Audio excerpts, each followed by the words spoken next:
Welcome to the Strategic Veteran, where we chart the course from service to civilian triumph. I'm Adam Peters, a veteran, entrepreneur, and your fellow navigator in the quest for a life of impact and fulfillment. My mission is simple: to empower you with the tools and stories that turn challenge into opportunity. Having walked the path from active duty to where I stand now, I understand the search for purpose that comes with hanging up the uniform. It's a path I've walked, with its trials, its tribulations, and its victories, and it's a journey we're on together. This podcast is more than just conversation. It's a beacon for those seeking to redefine our missions through entrepreneurship.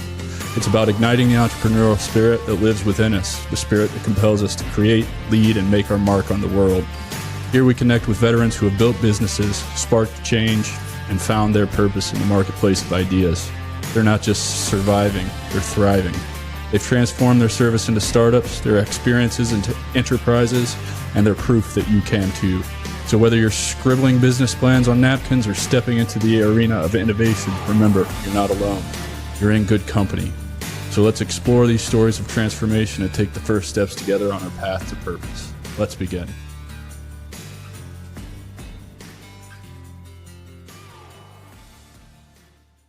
Hey everyone, welcome back to the Strategic Veteran. I'm your host, Adam Peters, and today we have the honor of speaking with John A. Daly, a retired U.S. Marine Corps Master Sergeant whose remarkable career spans over 21 years. John's journey is a testament to resilience, leadership, and a deep commitment to service. John's military career began with an accidental assignment to a sniper platoon where he quickly learned the value of hard work and determination. His dedication and skills saw him rise through the ranks, ultimately serving as a platoon sergeant for a Force Recon platoon. A pivotal moment in his career was on September 11, 2001, when he and his platoon watched the attacks from a pub in Darwin, Australia. Shortly after, they were among the first boots on ground in Afghanistan, marking the beginning of their crucial role in the war on terror.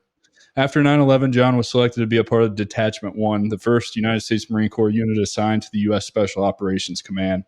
Their mission in Iraq in 2004 played a significant role in the creation of modern Marine Raiders. Following his retirement in 2008, John continued to serve by training Marine Raiders and furthering his education. He holds a Master of Fine Arts in Creative Writing and a Master of Arts in Liberal Arts and Sciences.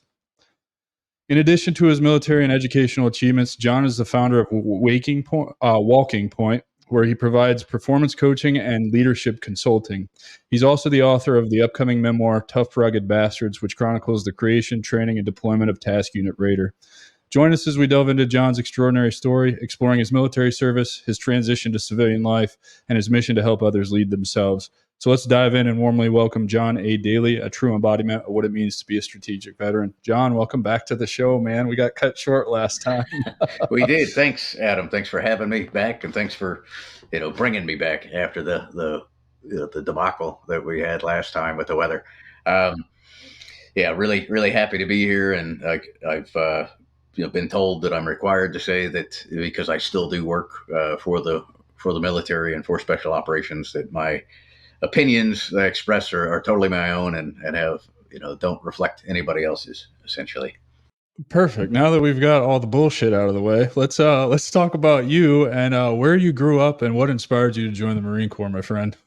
Certainly. So I grew up a great childhood I lived right on the West Virginia border, kind of in the mountains, a wonderful place to grow up, running around as a child through the woods. And so certainly a lot of that, carried over. I had the deep love of being outdoors, although I'd learned later that the Marine Corps has ways of taking the fun out of camping, right? As with lots of things, they suck the fun out of, but by putting too much weight on your back, by when you stop, you instead of build the campfire, you dig a fighting hole. So, but that was certainly a lot of it.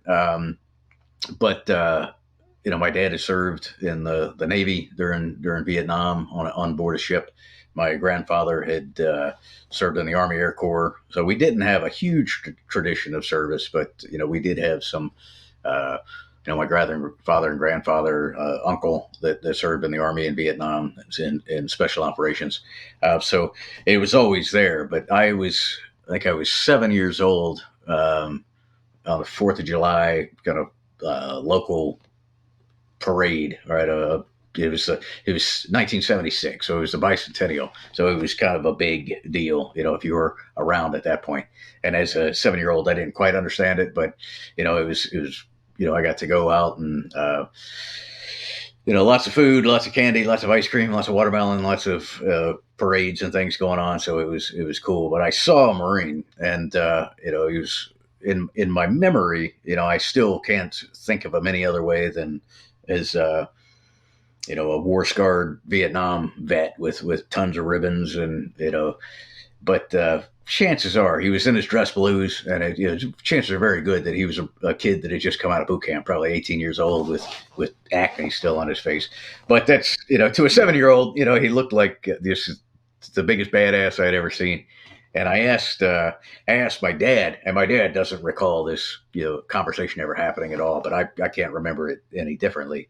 I'm like, hey, who is that guy? What is that guy? And he was like, hey, that's a Marine. And I remember there being like this level of respect in his voice, when he said that. And I was like, I need to learn more about this. So, I started going to the library and checking out books on Marines, watching Sunday afternoon kind of matinee shows of, John Wayne, as the Gung Ho, just all these old movies. And I was pretty well sold at that point. I'm like, yeah, you mean, I get paid to, I can get paid to do this, to, have great adventures, travel all over the world. So it was pretty early on that was set as my course. Yeah. So never a second thought about joining the Marine Corps, or did you entertain it when the time finally came? You look at other branches.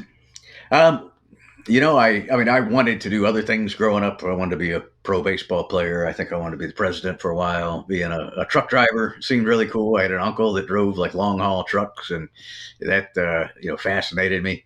But the Marine Corps was always there. I think when I got into high school, I forget what year it was, but when Rambo came out, the Green Berets, I think that was, other than probably the John Wayne movie, that was probably the first of. I really kind of understood that there were people that were special in the military that did special things, and so I went to the I was when I was in high school, I went to the recruiter's office and actually was interested in talking to the Army recruiter, asking him about special forces, being a Green Beret, and I've heard a lot of people say this, that probably the more Marines get recruited at lunchtime, right? Because the Marine recruiter stays in the office while the Army recruiter goes out to eat. But I walked in, the door was locked, and at the end of the hall was a door, the Marine Corps door. And I think he poked his head out and asked, hey, you looking for the Army recruiter? And then said something derogatory about them. Why would you do that? And kind of shooed me away. He's like, if you're looking for the Army, that's, you're not the kind of person that we're looking for. And of course, I made a beeline in, and so what does that mean? What do you have? Like, I want to be special operations. What do you have? And it just so happened that the recruiter was a guy who had been in Marine Force Recon, and was a sniper. And his wall was, once I saw his wall plastered with, all of these, pictures and trinkets and paddles, like the ones behind me. They're, like this is something really cool. So I lucked out, and I was only, I think, in ninth grade. All right. So, the fact that he kind of took the time to, teach me and let me hang out largely just made me like take out the trash. But, he, over the course of 4 years, during that time he left and was reassigned, and another guy came. But they spent a good bit of time with me, and I certainly respected that. And I had not grown up in a broken home, but I was living with my mom at that point. Her and my dad had gotten divorced, so having somebody who was right there, who was not a father figure really, but a good example of and something that I wanted to do. I was sold, so I really spent from 10th grade on trying to start working it into conversations with my mom that, hey, 17, I expect that you're going to sign the papers. And she did. I think at that point, they had recognized that, college wasn't in the cards for me. Higher education was not my forte. So, I had she, saw the value in that, in a military career, which I'm glad that she did. And I, at 17, signed up, left, I think a week after high school graduation, and never really looked back. That's the same story with so many people, myself included. I joined a month, I shipped a month after I graduated. That was the earliest that they could do. And I talked to so many people that it's the same situation. There wasn't a lot of people waiting around. I haven't talked to hardly anybody that's waited more than a month or two to ship. So Yeah, I think there was a time probably during the war when I heard that there was really a kind of a backlog, but especially right kind of post high school graduation, they know that there's a big influx coming, so they work to accommodate that. yeah, and the joke's on everybody because now you have two bachelor's degrees, right? So college was in the cards. It just you had to go the long way around, like I Yeah, did. it took and the beautiful part of it was I didn't pay a dime for, so actually I have a bachelor's and two master's degrees that I was actually paid to get. So yeah, it wasn't. I came to discover that it wasn't. It was some level of boredom. Kind of, it was not necessarily being stupid. It was not having. Not being motivated, I guess. When I came to realize, I always like math was just, not my strong suit. I hated it. I took the bare minimum was like algebra one. I barely made it through that. And that was only largely because the teacher was himself a Green Beret, former special forces guy. And he was like, "Hey man, we're just going to rubber stamp you, get you out the door because I know what you're up to." But it'd be years later when my wife was I'm sitting doing some work. She's like, "What are you doing?" I'm like, "Oh, some calculations for and it's either explosive breaching, or for long range shooting, or for diving, all of this. You realize this is like physics that you're doing." I'm like, no, I didn't. I just thought it was, it makes sense to me when it's put into a word problem, right? How much explosives do I need to do this thing? There's no X's and Y's and Z's. It's all in how the information is presented to you. If it's something you're interested in, like blowing the door into the fucking building, you're probably going to figure it out. If it's what's 2x plus 3y equals 7z, well, fuck you, I'm not figuring that out, Right. right? Like, Yeah. No, uh, no value in it. So, that's, I think when I realized that, hey, I'm not a big dumbass. I have the capability to learn. It's just I haven't been motivated properly, or hadn't seen the value in the thing that I was, needed to learn.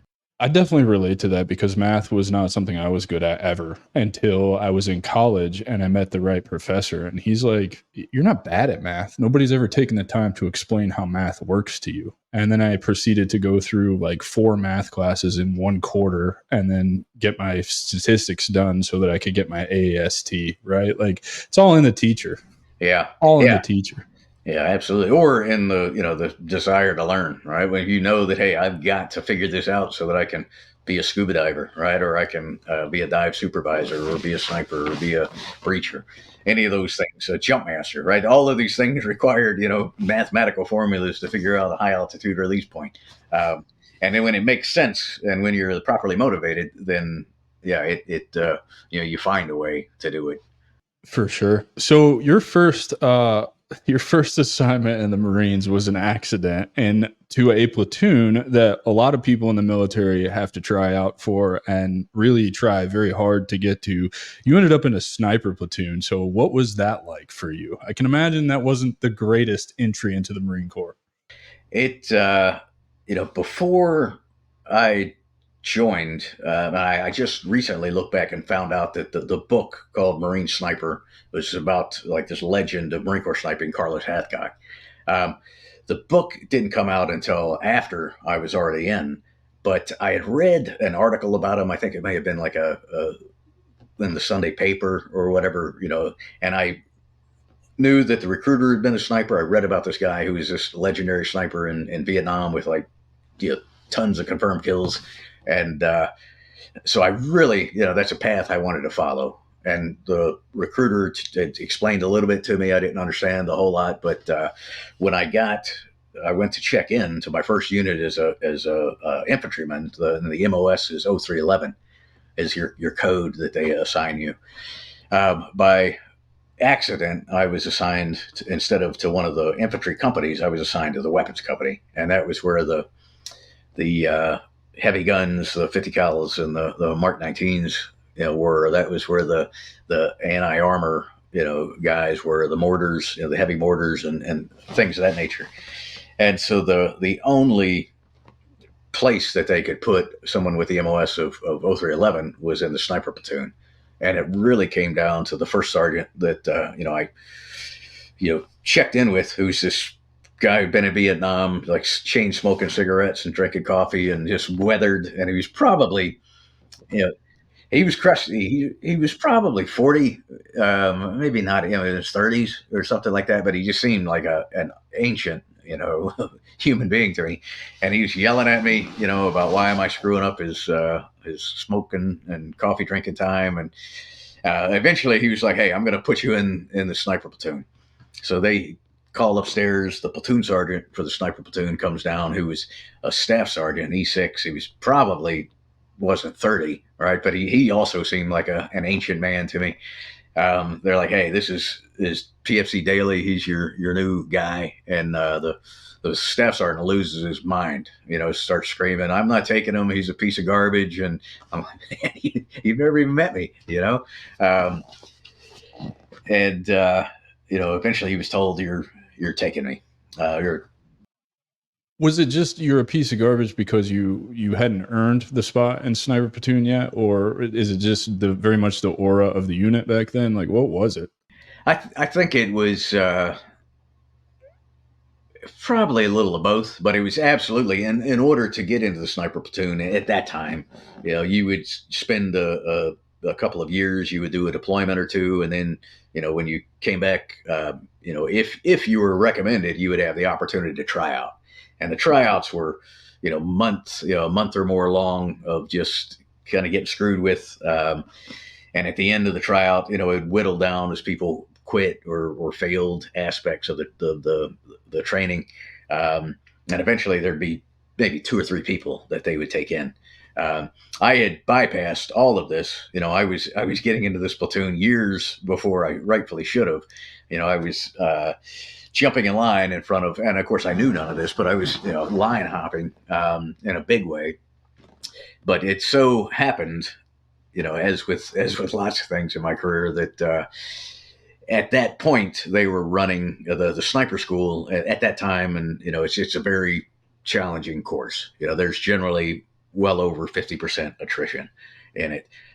So what units would do would several battalions in the regiment would come together and say, hey, we're going to run an in-house school. We'll teach all the classes. We'll, see who does the best on the shooting and stalking and things like that. And then whoever does the best, when we do get slots, they'll be the ones to go because they have the best likelihood of success.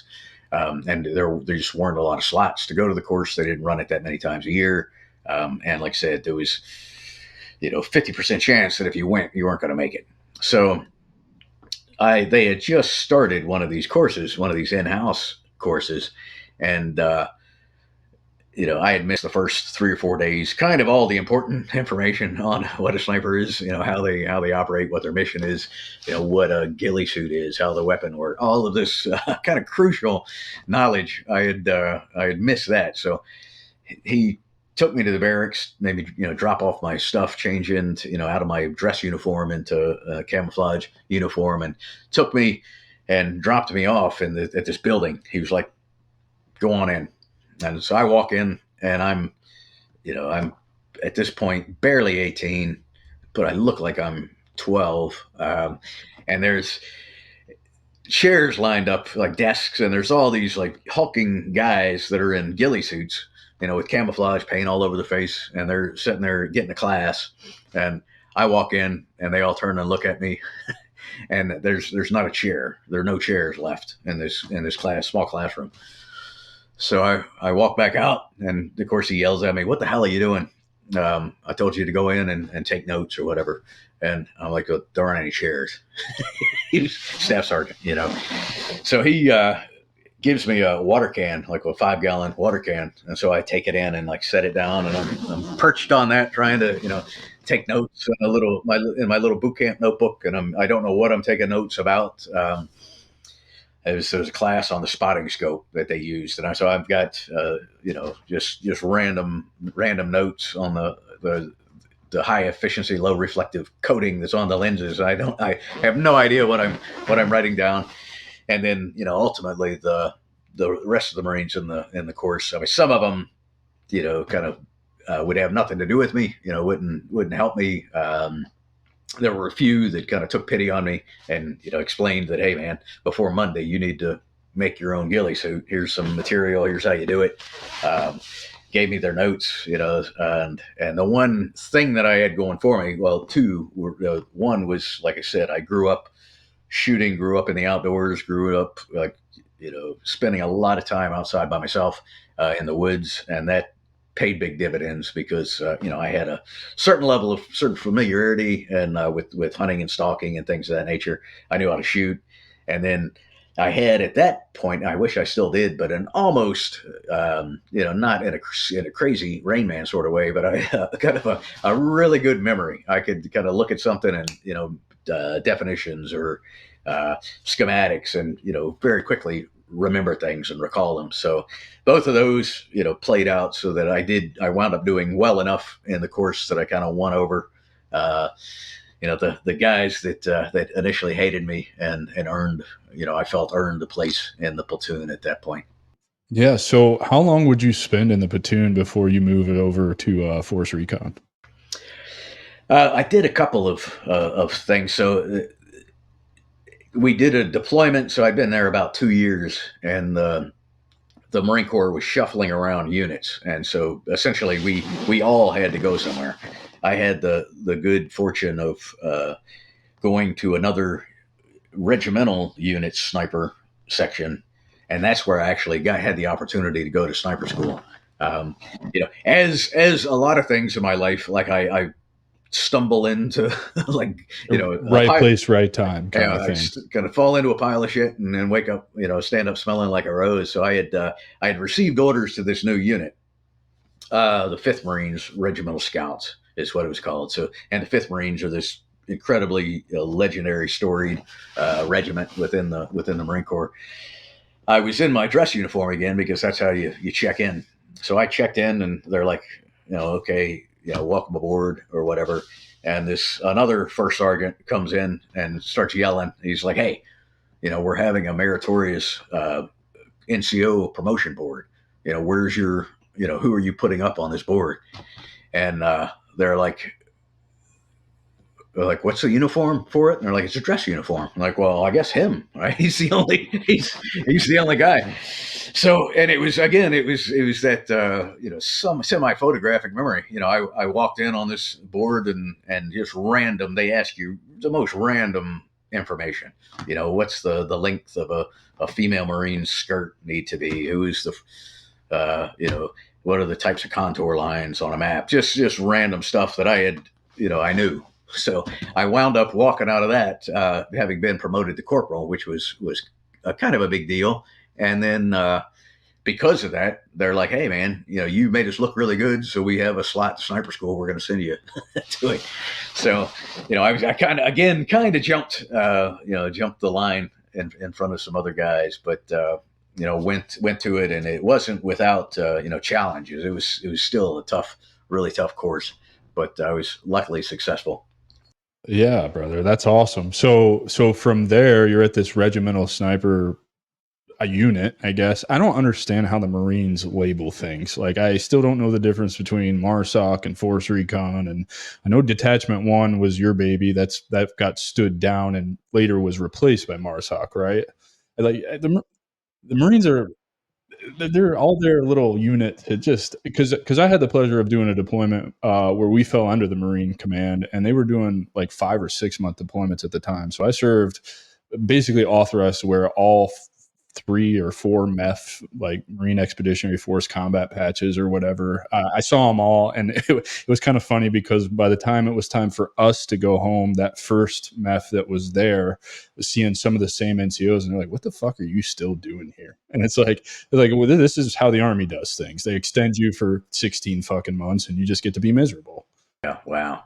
Yeah, so we are broken down largely the Marine Corps, the infantry anyway, into regiments, under a division. So we have three active duty divisions. The first out in California, the second here in North Carolina, and the third in Okinawa. Under there, you have regiments, and then under the regiment, battalions. Obviously, battalions, companies to platoons. So this was a little unique, a sniper platoon at the regimental level. And we didn't get there wasn't a lot of work for us to do because it's, barring a war, the regiment doesn't deploy. All right. So, because of that, I was only there for, I was maybe 7 or 8 months. So I showed up, got promoted, went to sniper school, and then, realized that I'm like, man, I'm sitting at a desk, right? I really, really don't like this. So the first thing the first way to get out of there was, I had noticed, a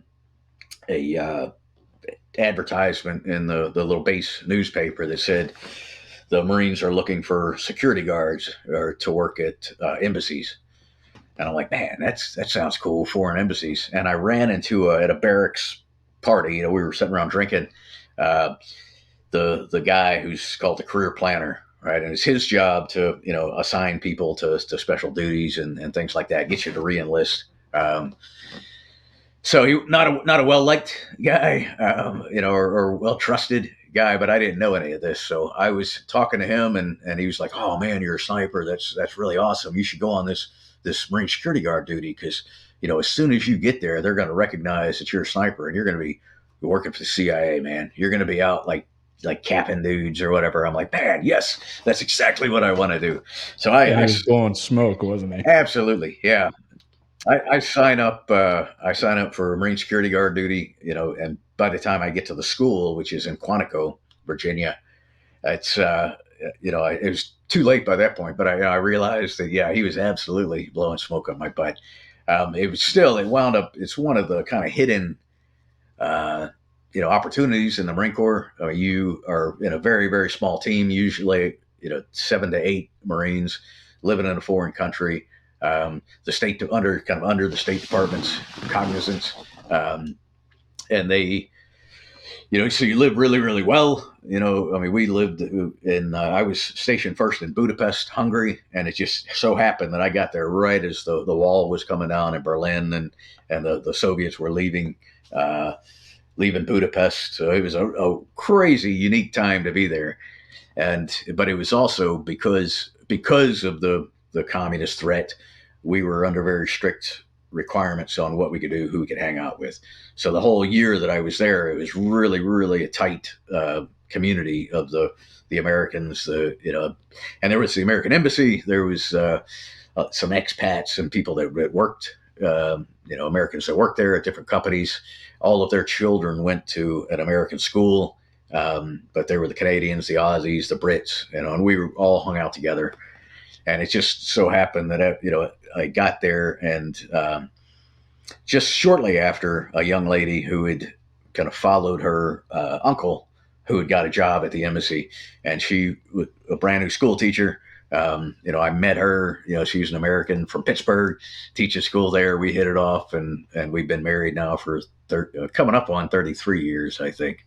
Congratulations. So thanks. That's awesome. Particularly, for a military man doing what you did to have a marriage that long. That's incredible.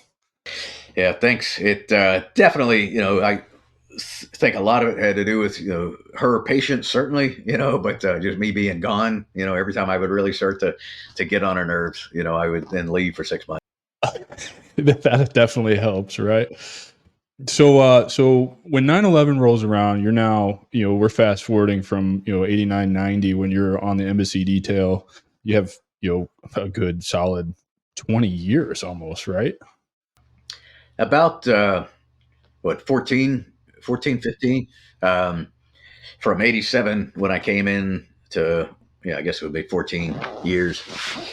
So when I came back from the embassy duty, I went to Force Recon. I finally, something I, like I said, wanted to do from the beginning. I did not, the thing that had tripped me up in the past is I was not a good swimmer.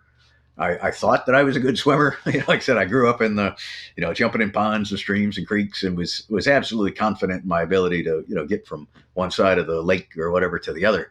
But, when I tried out the first time, jumping in the pool with 80 other guys trying to treading water, passing around bricks and saying, hey, 500-meter crawl stroke and, breaststroke and this stroke and that stroke. I didn't know any strokes. I didn't. I knew how to, I knew what the way that I swam, which was kind of like a modified doggy paddle, and that was all I had. So I worked on that, recognizing that Force Recon was something I wanted to do, and it was that way for a lot of guys would kind of work their way from infantry to the snipers and just progress up. So when I finally made that, I was at that point, that's the highest point, that you can get to in the Marine Corps. So I had the great fortune of spending over 10 years at First Force Reconnaissance Company. And work from being the point man to the platoon sergeant. So kind of really held every job, a lot of deployments, a lot of awesome experiences, a lot, the opportunity to go to, jump school and free fall school and combatant dive school. And it's just so many, I mean, every single day I don't think there was ever a day that I didn't love going to work there because the people pushed each other. It was just, the command during most of my time there was the command leadership were, kind of all about hard training. And, so it was just a great environment to be in. The families, were really tight, so you within a platoon, it's almost, I've kind of said this before. It's like in the movie Goodfellas, the main character's wife, she has like this monologue where she's talking and she was like, it became, when you're hanging out with the mob, right? It became normal. That's the only people that you hung out with. So birthday parties and, christenings and everything, you were just together. And like, I didn't have any civilian friends. I didn't know anybody who was a civilian, and I didn't know anybody who was not at Force Recon. It was just, almost you wouldn't, know too many people outside of your platoon. I mean, it was incredibly insular. Your kids played together, your wives went shopping together, and it was a really good, probably more so, maybe more so for the guys than the women who put up with a lot from us. But being gone, obviously, and then having to take care of everything. But also when we were back, late nights and, sitting in the garage drinking beer. It was a pretty common occurrence. So, yeah, you mentioned this was a pretty typical route for somebody. The second guest we had on this show, Aaron Brandfast, did the same route, sniper school, and then to Force Recon, and then eventually MARSOC. And I know, you ended up getting selected to be a part of Detachment 1. So tell us what Detachment 1 actually was. You ended up writing a book about it. We're here to promote your book for sure. I can't wait to read it because I just enjoy reading shit like that in general. So, it's a part of our history, a part of history that I was alive for. And like, I think that's really cool. So do you want to talk about that for a minute? Absolutely. So kind of have to go back just a little bit. And to explain the whole thing and why Force Recon was not, a part of U.S. Special Operations Command. So 1979, the Iran hostage thing happens, right? So Americans from the embassy are taken hostage, and they had to come up with a plan to rescue them. So when they came up with a plan, they have, tier 1 units that come in and do their thing. They've got Rangers that are providing security.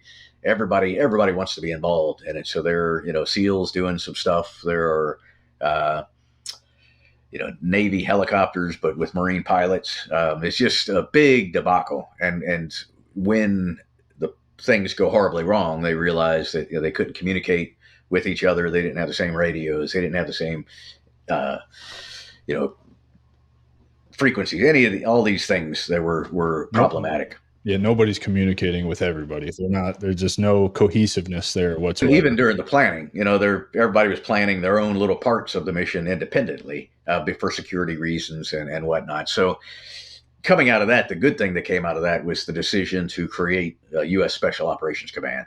And so that was activated in 1987. And when it did, the Army sent the Green Berets and the Rangers, the Navy sent the SEALs, Air Force sent the pararescue guys, and the CCT guys and their special operations aircraft, the Army Special Operations Helicopter Regiment. All of this goes, and the Marine Corps was expected. They're like, hey, send us Force Recon.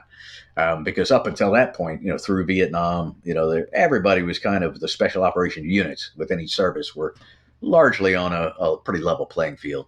The Marine Corps, as it has a tendency to do, as you can look back throughout history and see that anytime there's a unit that's designated as special or different, it doesn't really like it. So the decision was made that, hey, we're not going to participate in SOCOM. The Marine Force Recon will continue to be a Marine Corps asset, and it'll be instrumental in what the Marine Corps developed. It's called the Marine Expeditionary Unit.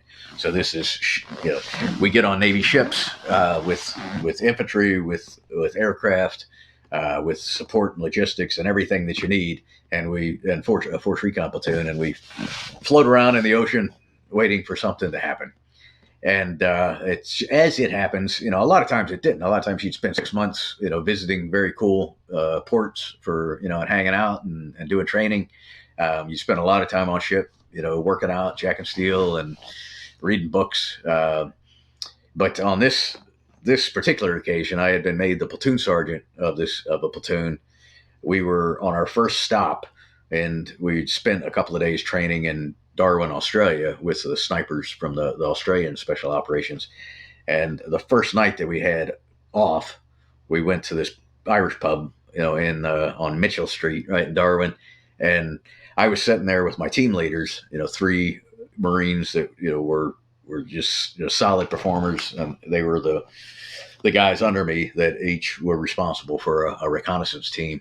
And we were drinking beer, talking, and the bartender yelled, and the soccer game that had been on TV went off, and it became the one of the towers, the first tower, and that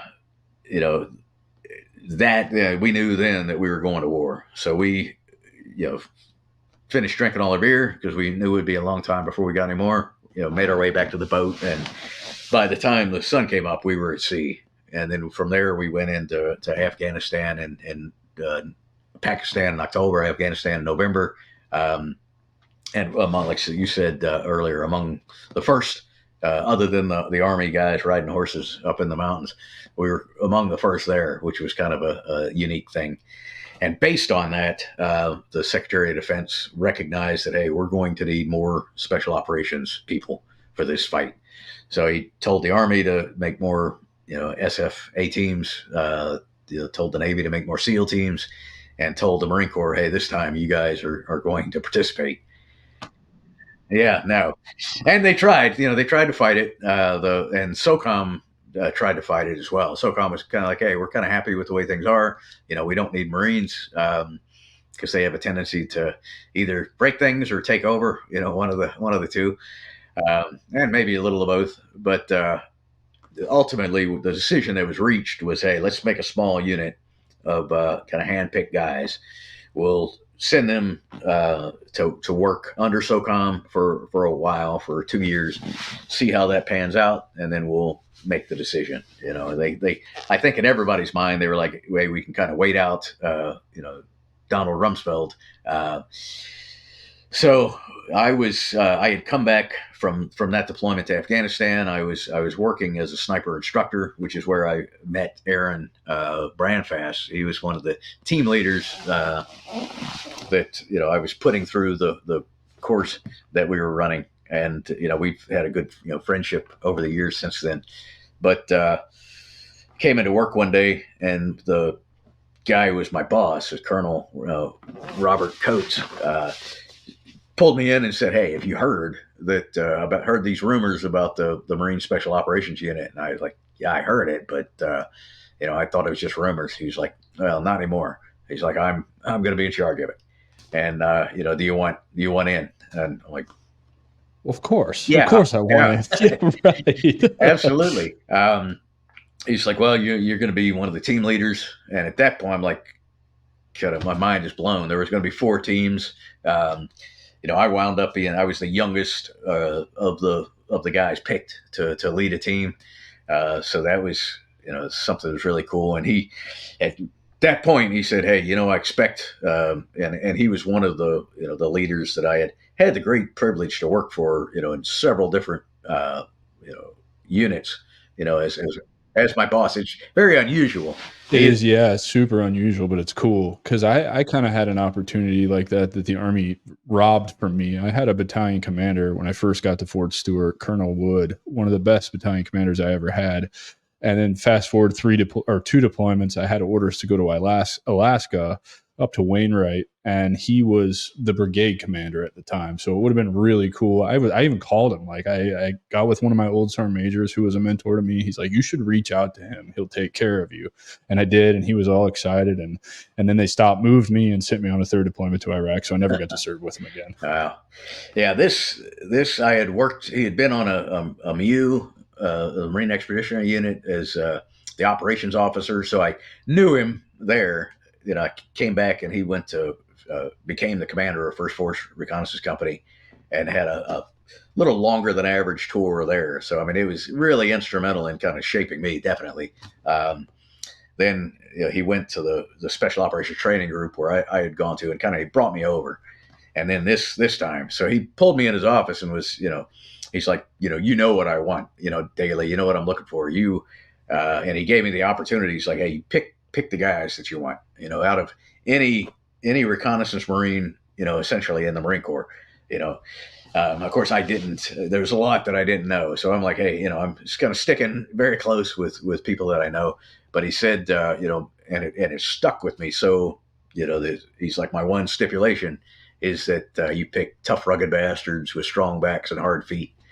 And that I was, I walked out of the office and was like, let me write that down. And then that, of course, became the name of the book. There's the tough, rugged bastards part.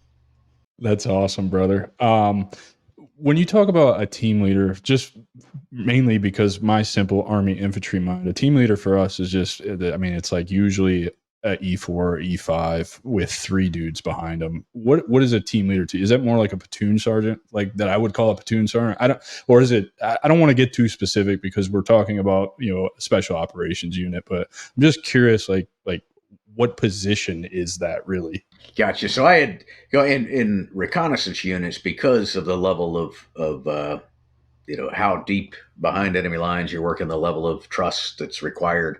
We have more senior guys. So in a Marine Corps infantry unit, a team leader, a fire team leader, is an E3, maybe an E4. In a reconnaissance unit, a force reconnaissance unit, it's probably an E6. And then in the unit that we were building, Det 1, like I was E7, and I had been a platoon sergeant, in charge of 30 guys. Now I was, a team leader in charge of 5. Um, but the level of responsibility went up, immensely, and in a lot of way based on the nature of the mission.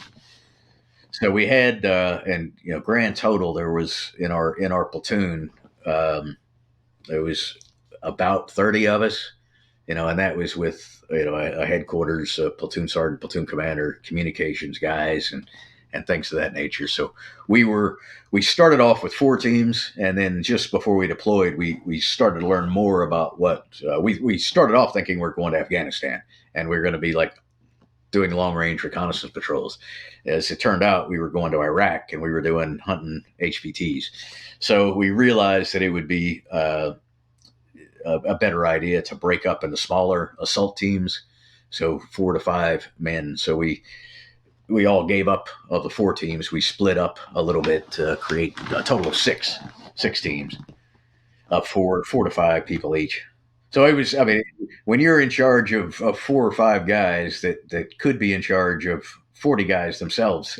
Each one of them were like super proven, super experienced, guys who had all been team leaders. It's a pleasure because you don't have to, I got, I just had a text or a message on LinkedIn because one of the guys who was really instrumental in the book, he was kind of my right hand man.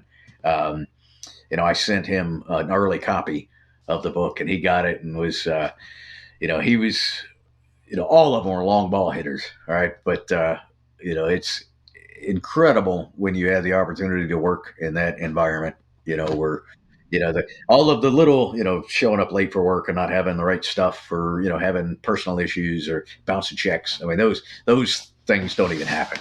Yeah, Now, it doesn't exist where you're at. yeah. Consequently, when somebody screws up, they screw up really bad. But that didn't really happen either. It was the best 3 years of my life. Having the pleasure to lead a team of Marines like that. And that was the last 3 years of your career, correct? That With was Detachment 1? now I had after I came back and we MARSOC started in 2006. I moved out here from California to the East Coast and spent 2 years at the school, kind of helping the school get started. So it was still 3 of the last 5 years that I was in uniform. Yeah. So what was it like seeing or being a part, an instrumental part of Detachment 1's success for you? I mean, that has to be, you did a lot of cool shit in your career. And like, there's a reason us regular infantry guys look up to the special operations guys, with googly eyes. Like, you guys you're just better, right? You're just better. You're funded better. You're trained better. The bullshit's gone. You're right. You're not dealing with all those things that get in the way that would make, I think, a conventional Army unit just as good, right? If you can eliminate all the stupid shit, but how does that actually feel to be a part of a unit like that and see where it's gone? And we're getting to this part. You're still a part of this. You're still a large part of this, which is awesome. Yes, it's super awesome. It's I mean, I would like pinch myself every day, like, yeah, this is, but on the other side of that is that, there's, for me anyway, and I at the time absolutely was 100% sure that I was the only one that had any sort of level of imposter syndrome. I've later, talked to guys and they're like, well, yeah, of course, we all are like, when is somebody going to like wake up and say, what the fuck is Daly doing here? Who put him in charge of a team? Let's get rid of this clown. So, but I also think that there's a lot of talk about the negative aspects of imposter syndrome or whatever you want to call it, feelings of inadequacy and things. But it's also an incredible motivator, because and one of the things I say frequently is like, imposter syndrome and fear like are great people to have on a road trip with you, but you don't let them fucking drive the car, right? You got to keep them in the back seat and let them whisper in your ear, hey, you're not good enough, and that, and that's either going to destroy you or it's going to drive you to be the best that you can be. And when you're in a unit where everybody is firing on all cylinders, everybody's doing a phenomenal at their job, then it's a really high bar to reach. But I feel like across the board, every day, everybody showed up because it was demanded. And you've got to show up with your A game. You've got to show up saying, hey, one of the early Marines in MARSOC who was killed was a guy, Antonic, and he had this saying. I don't know, he didn't make it up, but he was kind of known for it. All it takes is all you got. And that was kind of the motto. That's what, we showed up every day, with that mentality that, if you're not doing your job, if you're not looking for anything that needs to be done, don't be too good to be the guy that's taking out the trash or the guy that's, policing brass on the range or cleaning vehicles, because if you are, we don't have have any room for you here. And just be a guy who's going to get shit done. Doesn't matter what it is. You just need to get shit done. And right? That's one of the unique things when you're in a unit where people are a lot more senior. There's not a bunch of PFCs that you can send. Hey, go clean the shitters. It's a gunny that's like, hey, and he's 7. the shitter needs to be cleaned. All right, where's the brush? I'll do it. Yeah. So we had and particularly within my team, I think because because like I said, initially I was the junior guy of the team leaders.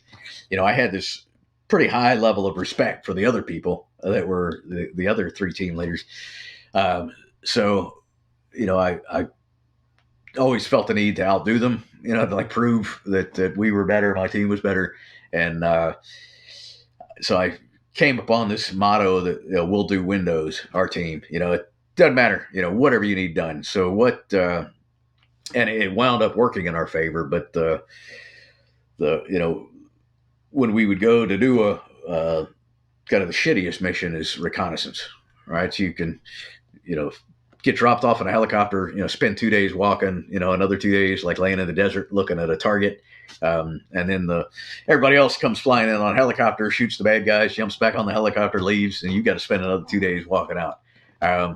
So I'm like, hey, we'll do that. We'll take that mission, and every time, and it became such that it just, hey, Daly's the team that we give the unusual, the odd, the hard missions to. And in training, nobody else, none of the other teams complained about that. But when we got to Iraq, we discovered that we were going to go to Iraq. We were going to deploy underneath a Navy Special Operations Task Group. So we were essentially acting as a SEAL platoon. But we had a really incredible intel support with us. Almost they were as large as the platoon was, the kind of the shooter platoon. And these were not your average run-of-the-mill intel guy. We had guys who had worked with the NSA, guys who had worked at all levels of special operations, and just phenomenal guys. And when we arrived in the country in Iraq, we were stationed in Baghdad, but we were not replacing another SEAL team. So we weren't falling in on top of intelligence, on top of target folders that somebody else had built. So we, in fact, our turnover was done with Jocko Wilnick, who was an officer now. I had deployed with him years before when he was an enlisted guy, and he was like, hey man, I'm here to give you as much information as I can, but we don't have a lot. There's in this area there was up on the whiteboard there were like a couple of silhouettes, and on the little line chart of terrorists, right? And they're like, we call this guy X and we call this guy Z. And we don't know why we call them that. We don't know what they look like. We just know they're really bad guys, and they keep popping up. So the first mission really hinged on one of those intel guys. He was going through intel reports and discovered that there had been a lot of Iraqi interpreters who were getting clipped. Right? Somebody walking up to them on the street, putting one behind their ear, car blowing up, all sorts of things, but they were being executed. And it was like 15, 18 of them had died. But it was spread out. Like it was all over the country. So nobody else had really put anything together. So one of our intel guys just got a bug in his, a bee in his bonnet and started, drawing things out, and came and said, hey, all of these people are connected by one interpreter, so we're like, they call us in, they're like, hey, we've got to, find this interpreter, figure out what's going on.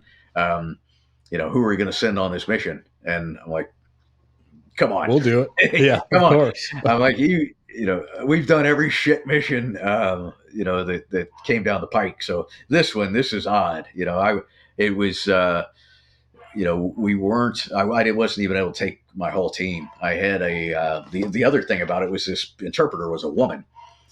So, dealing with a woman, searching a woman, all this, I had to take a woman. So we had this a female operator from the Polish GROM Special Operations Unit that was co-located with us, named Kate. So I took Kate. I took another one of my Marines, with one of our human exploitation folks, and a SEAL who was very familiar with the area. So there's 4 or 5 of us in civilian clothes, driving a vehicle that we had taken from Commandeered. commandeered, just through Baghdad in the middle of the day, finding, this location where this lady had worked, and, went in. They're like, oh, she doesn't work here anymore. She was reassigned, because they were always, getting moved around. So the last we know, she was at this other unit. So we jump in the vehicle. Now we're getting further and further out of Baghdad. Go to there, she's not there. We go to the next place, she's not there. Finally, we arrive at a place, and they're like, yeah, she was here until last week, and she quit. So we're like, yeah, that's unusual, right? Fishy. So we convinced, at this point, we're the Army unit that we're dealing with, has no idea who we are. I kind of played up the fact. I think they thought that we were, somebody more important than than we were. But this lawyer that I was talking to, who had, worked with the woman, I'm like, do you have her phone number? Can you call her up, tell her that her last paycheck is here or something? And so, like 2 hours later, she shows up with a guy driving her, and she walks in the building. The Polish, Grom gal snatches her up. We take the man as well. We take them both back to the detention facility that we had, and it quickly became apparent that she was responsible, but she was unwittingly responsible. So she had been. It's kind of when it's the other way around. It's called a honeypot, scenario, right? This is, I guess, it'd be like a honey stick or whatever. But so somebody had kind of seduced her, and an Iraqi, and like, hey, can you, I need to hire some interpreters. Can you give me some points of contact? So she wound up kind of like handing him the phone roster of this organization, and they were just going around killing him.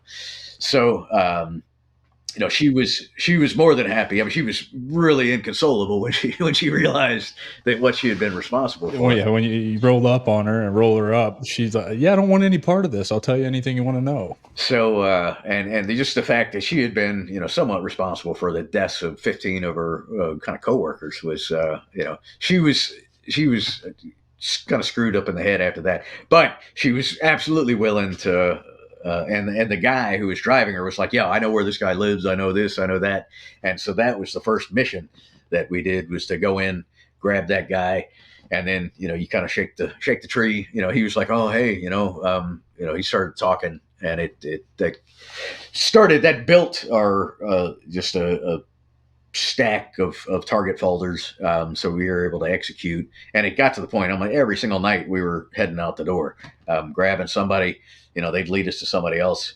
We over time got very close with the other, the SEAL teams that were in the area, the Army Special Forces teams, and the Special Forces teams particularly were doing a lot of kind of building networks. So they had a lot of information. They didn't have a lot of ability to action targets.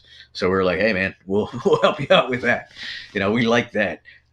So before long, I mean, it became understood that, hey, we were kind of the go-to guys in Baghdad to go rid your neighborhood of the undesirables. Yeah, pest control, if you will. That's awesome, man. It's so cool to hear these stories about how all this stuff gets formed, and just sitting with a living legend right now. Like, that's actually really cool to talk to somebody who was there. He wrote a book about it. I will read it when it comes out. When does it come out?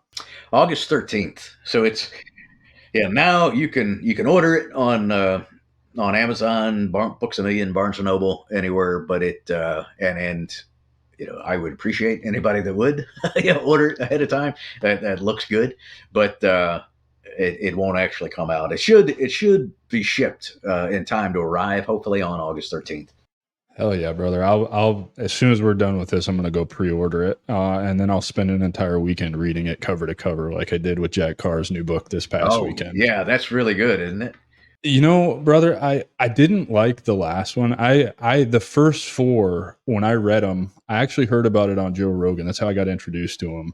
And then I picked up the first one. I finished it in like a day. I just read it cover to cover. I was like, this is so good, right? And then the next three went like that.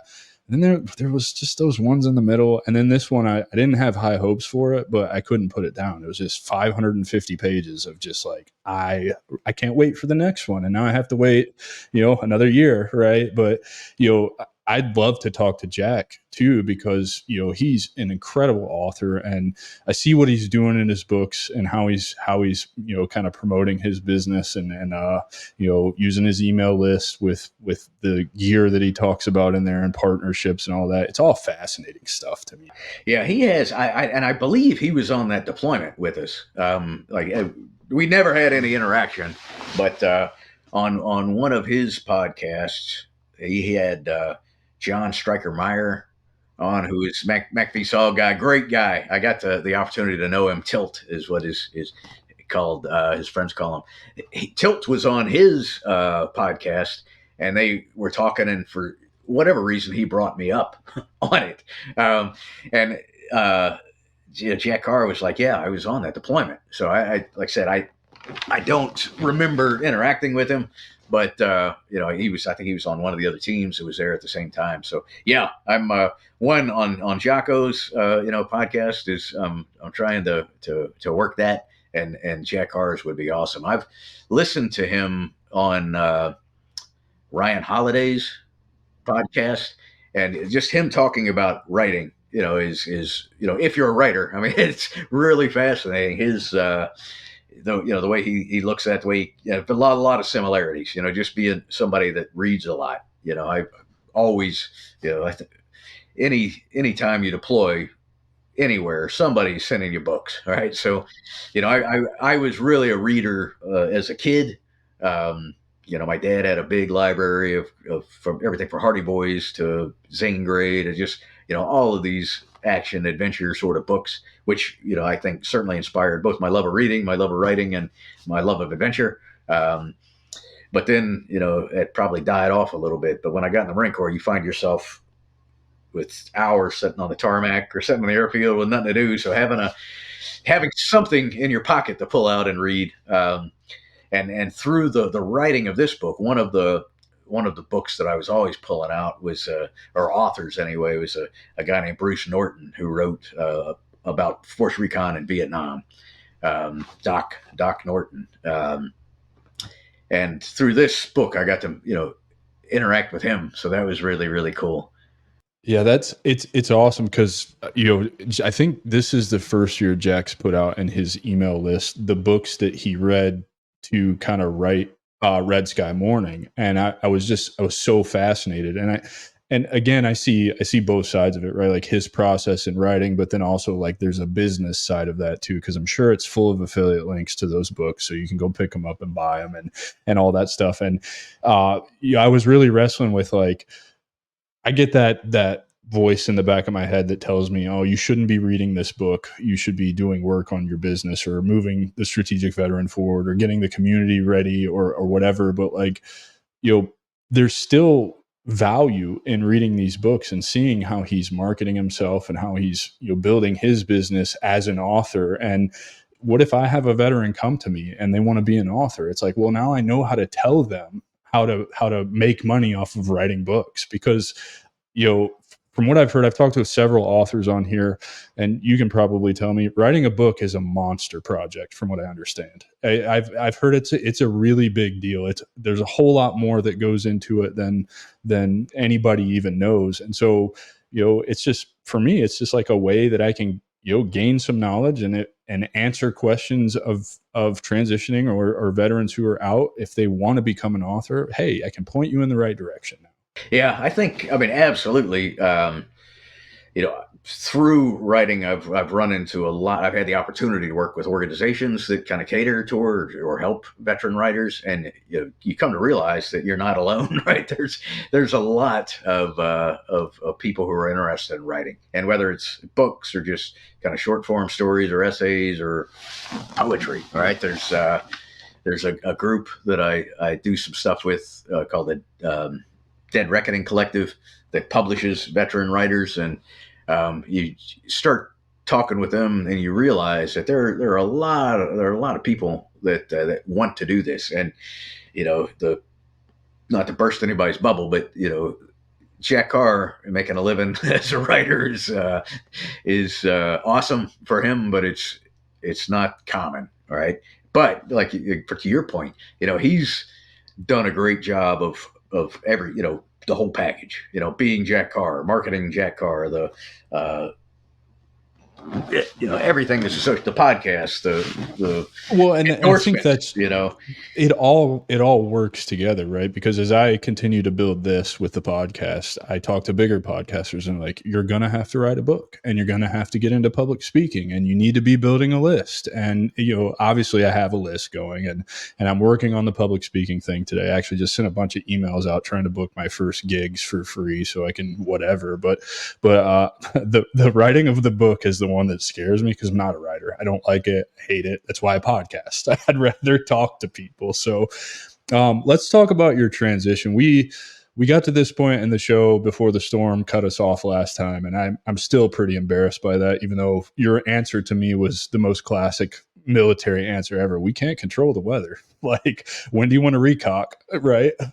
But your transition was very atypical, and you didn't realize for a long time, what that was going to be like, because you leave Detachment 1, big success over there. Detachment 1, if I'm not mistaken, turns into MARSOC, correct? That's what it set the stage for it. So Detachment 1 actually kind of deactivated, and a lot of us went to MARSOC when it started. I mean, it was really the difference between a 80-man organization and a several thousand person organization. So it was the MARSOC wouldn't have happened were it not for Detachment 1, but it wasn't as smooth as just saying one became the other. Of course. Well, so Detachment 1 is like basically the proof of concept, if you will, of MARSOC. Yeah.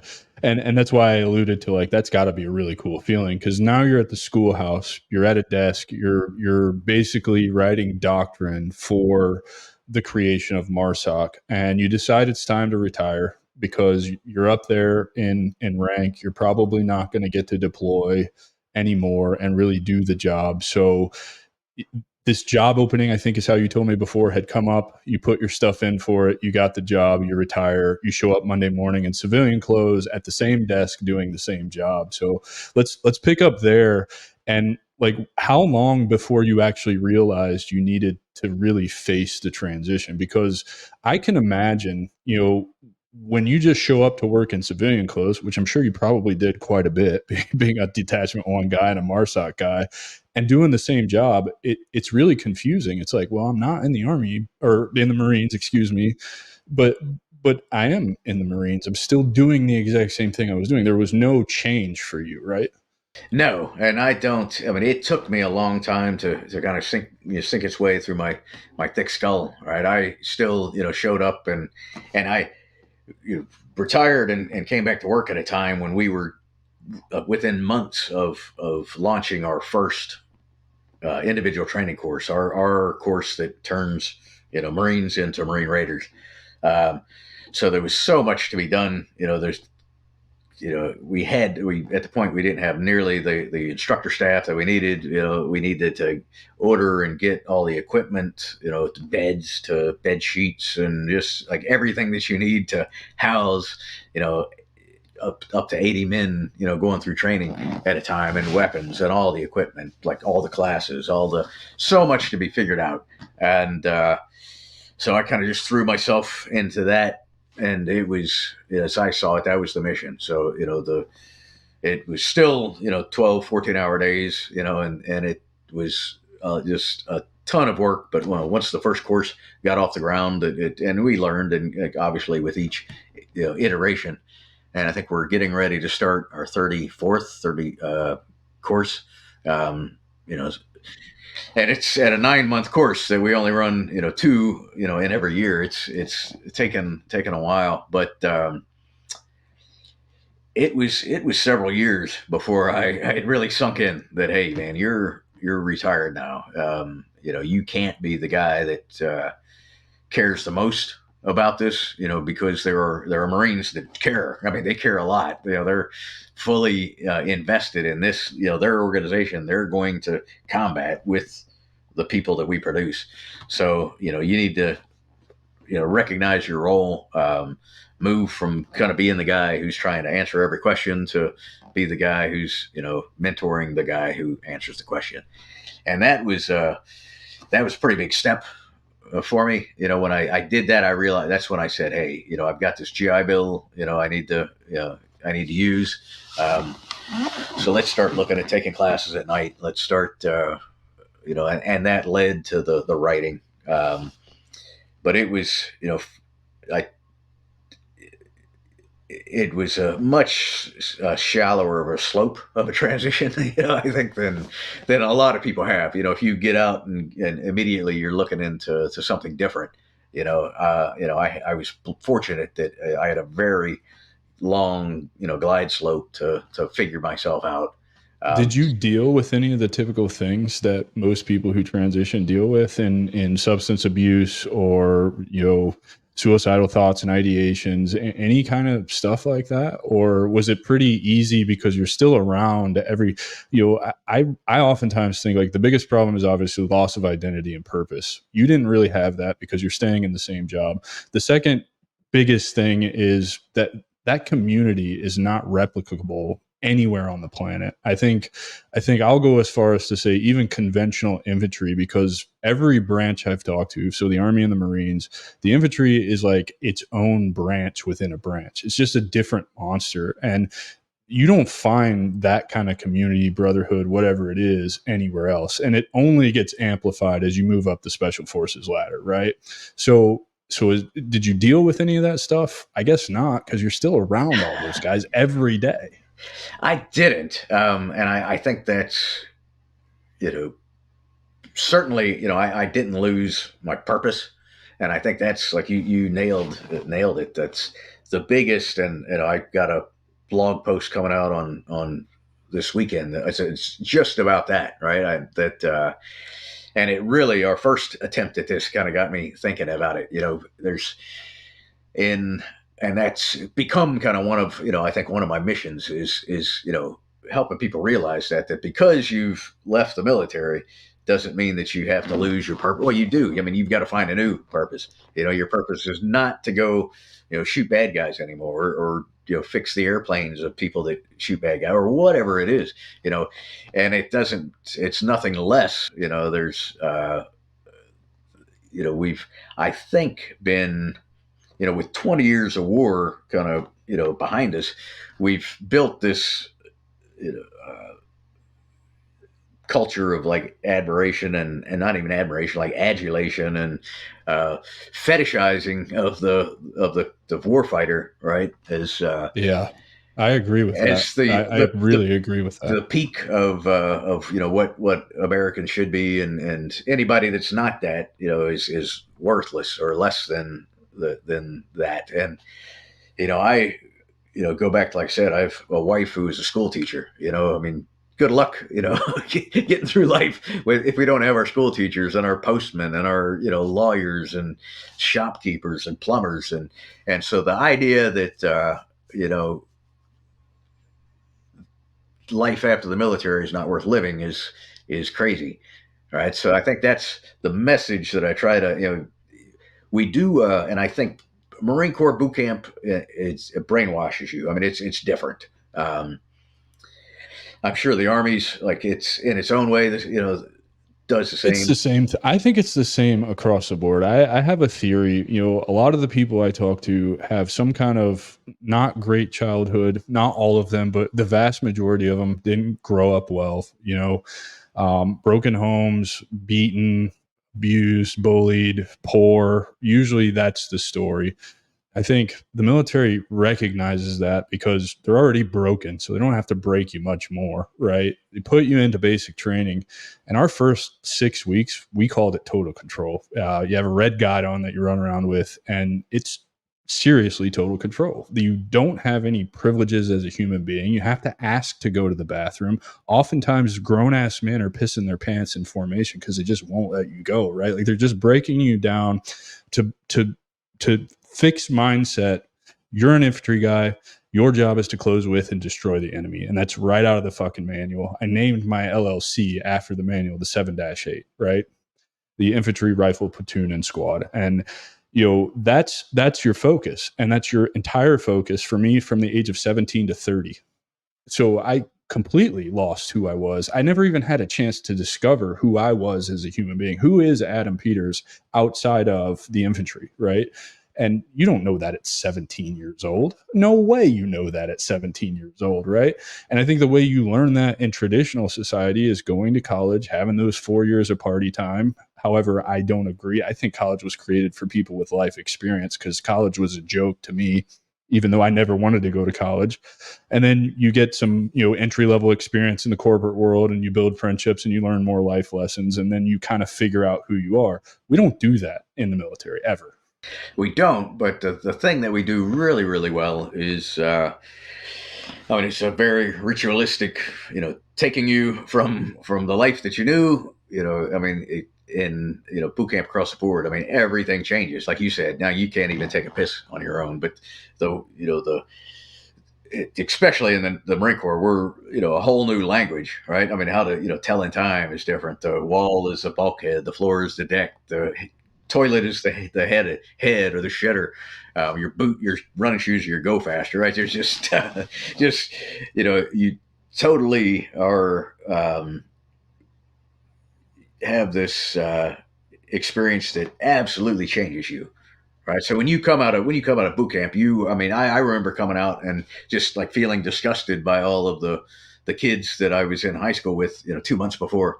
When I went home and we're gonna go out and drink some beer, I'm just like, you people fucking disgust me to look at, you nasty civilians. And that starts to, it's a requirement. I mean, they've got to like bend you so far, like a tree, one way that after boot camp you're gonna start springing back, but you're never gonna go all the way back. And then but what we don't do is have that same transition, post military service. I mean, they talked about writing a resume and don't put I like to kill people in your resume, or there's some classes and they try, right, but there's not a ritualistic demilitarization process. And it especially, I think it's been especially challenging for people that went to combat, right? I went to combat over an extended duration. Things that are absolutely unacceptable in polite society, you saw on a daily basis. So when It becomes normal to us. right. And even, just the absolute, dropping F-bombs with every third or fourth word, right? I'm still bad at it. And it's just, I think that's very much a part of who I am now. Yeah. I don't think that's going to change. I can, somewhat, I kind of need to read the room and to a certain degree, but I still am not great with that one. But it's different for the warfighter that was in for 4 years and out. There's less support for them. There's the transition is they're still showing the military for 4 years. Your brain is still not fully formed by the time you're getting out. I mean, I think there's plenty of science that says like 26, 28 is really when you're, so you've had this entire life upheaval, totally new experience. But then on the other side, the people that spend 20, 30 years in the military, that's just, you're totally this other person with, you do have you have a purpose, a focus, a vision, and it's the unit or the organization or the service's purpose and focus and vision. And you really have to, and I had to, one of the, I wrote this essay about it. I'm like, you've got to figure out what you're all about, right? You got to, you could just say that, hey, honor, courage, commitment. That's the Marine Corps core values, and actually the Navy core values as well. You can say, well, that's what I'm all about. Honor, courage, commitment. But is it? You need to like spend some time. And I am a huge advocate of if you have the means, or to whatever degree you have the means, the ability. When you get out of the military, and I didn't follow this, but I wish I would have. I recently had a friend that retired and just hiked the Appalachian Trail, for 6 months, or the Pacific Crest Trail, something like that. That, you could put 20 plus years in perspective in that time. You can start to think about, hey, but when you're out of the military on a Friday and you're working a new job on Monday, you don't have that luxury. And not everybody has the luxury of taking off 6 months, when you have a wife and kids and family depending on you. But, even if it's just a weekend camping trip, whatever method that you can you really need to like mourn the loss of the life that you had, and start thinking, the king is dead, long live the king. What's the new life going to be? What do I think's important? What is going to be the thing that's going to give my life purpose? And most people, I think, find that if you're going to be successful, you've got to find some way that you're doing good for other people. And maybe absolutely, that's some sort of we grew up. We were raised with in the military with a idea of self-sacrifice. If you can't find some way to regain that, then it in essence is you're saying, hey, my life's not worth as much now because I'm not doing anything for my fellow man. And that can be like being a plumber, like being a really good plumber. People need plumbers. Their shitter's clogged up. Being the guy that comes and, it doesn't mean you can't make money. It doesn't mean you can't, be successful. You don't have to become a Buddhist monk or anything like that. But, finding something that gives, there's the Japanese concept, the Venn diagram of Ikigai. Yep. Yeah. The thing that you love to do, the thing that you're good at, the thing that the world needs, and the thing that you can be paid for. I mean, if you can find, find that sweet spot.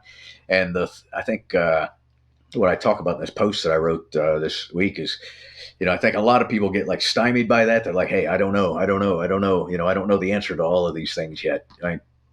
Pick a direction and start fucking going. Whichever direction looks the best, start fucking walking. You'll figure it out on your way. It's like, if you're gonna, you want to go on a road trip from here to California, I can, get out the maps and I can outline everything, or I can point my car west and fucking go, Yeah, just point the car west and go. Start doing something, right? We're, particularly being, folks who are used to that in the military, having a mission, right? And executing on that mission. So yeah, pick a direction, go in it. If you decide that it's the wrong one, then hey, there's another road. You can take a turn off, you can turn around, you can do what you need to do. I love that you touch on that because I have a theory. We all join for 1,000,001 different reasons. If you ask any given member of the military why they join, they're all going to give you something different. A lot of them are going to be travel or get college paid for. I think that's all horseshit. I think whether we realized it or not at the time we were joining, it was in service to something bigger than ourselves, which is kind of why I believe the path back to purpose is through entrepreneurship. Because through entrepreneurship, if you're a good one and you don't care, that's not true. Let me rephrase that. You do have to care about money because it's what makes the world go around. But if money is not your why, you are then serving something bigger than yourself, which in turn gives you that purpose back, right? So my whole thing is getting in front of veterans, helping show and tell the stories of men like you who have been through the shit. And I'm willing to bet you did it longer than I did. So I know you're probably more like this than I was, but I got to a point in my career right about the middle of my second deployment where I found life to be much easier deployed than I did to be at home. And I actually longed for it. I could not wait to be deployed. And I know that sounds absolutely insane to some people. They're like, how could that ever be a thing? And I think it's because life is so simple over there. It really comes down to the most basic thing: kill or be killed. It's that simple. There's no dinner to worry about. There's no bills to worry about. You just need to worry about you, your gear, and your men, and doing the job. That's it. That's the singular focus over there. And so when you get out and you lose all of that, you're longing for those deployments. You're longing for those training events. You're longing to be in the field. You're not going to get that ever again, ever. There's not a job on this planet other than the military that's going to give you that. And I think that's really why the path back to purpose is becoming an entrepreneur, building something for yourself, or being an entrepreneur where you set yourself up to get as close to that revenue in that company as you possibly can, where you control a lot more things than just having a regular career. Do you agree with that? Absolutely. I think, yeah, I mean, it started to become an issue with guys that just, wouldn't, would come back, jump on the next plane going, right? They actually had to put like regulations in place to stop that. And some of it was, like you said, it's just life is simple. Some of it becomes this adrenaline rush that you can't quite get enough of. But I think there's some veterans that think that, all I want to do is make money. All right. That's, hey, I've been poorly paid. And, to be honest, we're not paid all that poorly in the military anymore. I think that, I thought I made a pretty good living, overall. And being special operations come with some perks and different additional pay and things. But being deployed, you're also making a little bit more money. But I think you're not paying taxes, so on some that makes it even better. Yeah. Well, while you're deployed, yeah. But there's people that hey, I want to get my payback. I want to get what I earned. I want to make a whole bunch of money. And inevitably those guys and gals that I talk to don't find happiness doing that. There's some people that kind of feel guilty about the money, and I was kind of in that ballpark. When I started, I'm like, man, I'm making a lot more money than I made when I was in, and I'm really making it largely because of what I did when I was in. Plus I'm getting retirement pay and VA pay, all of these things. I'm like, man, I'm doing all right. Not doing bad, not doing bad.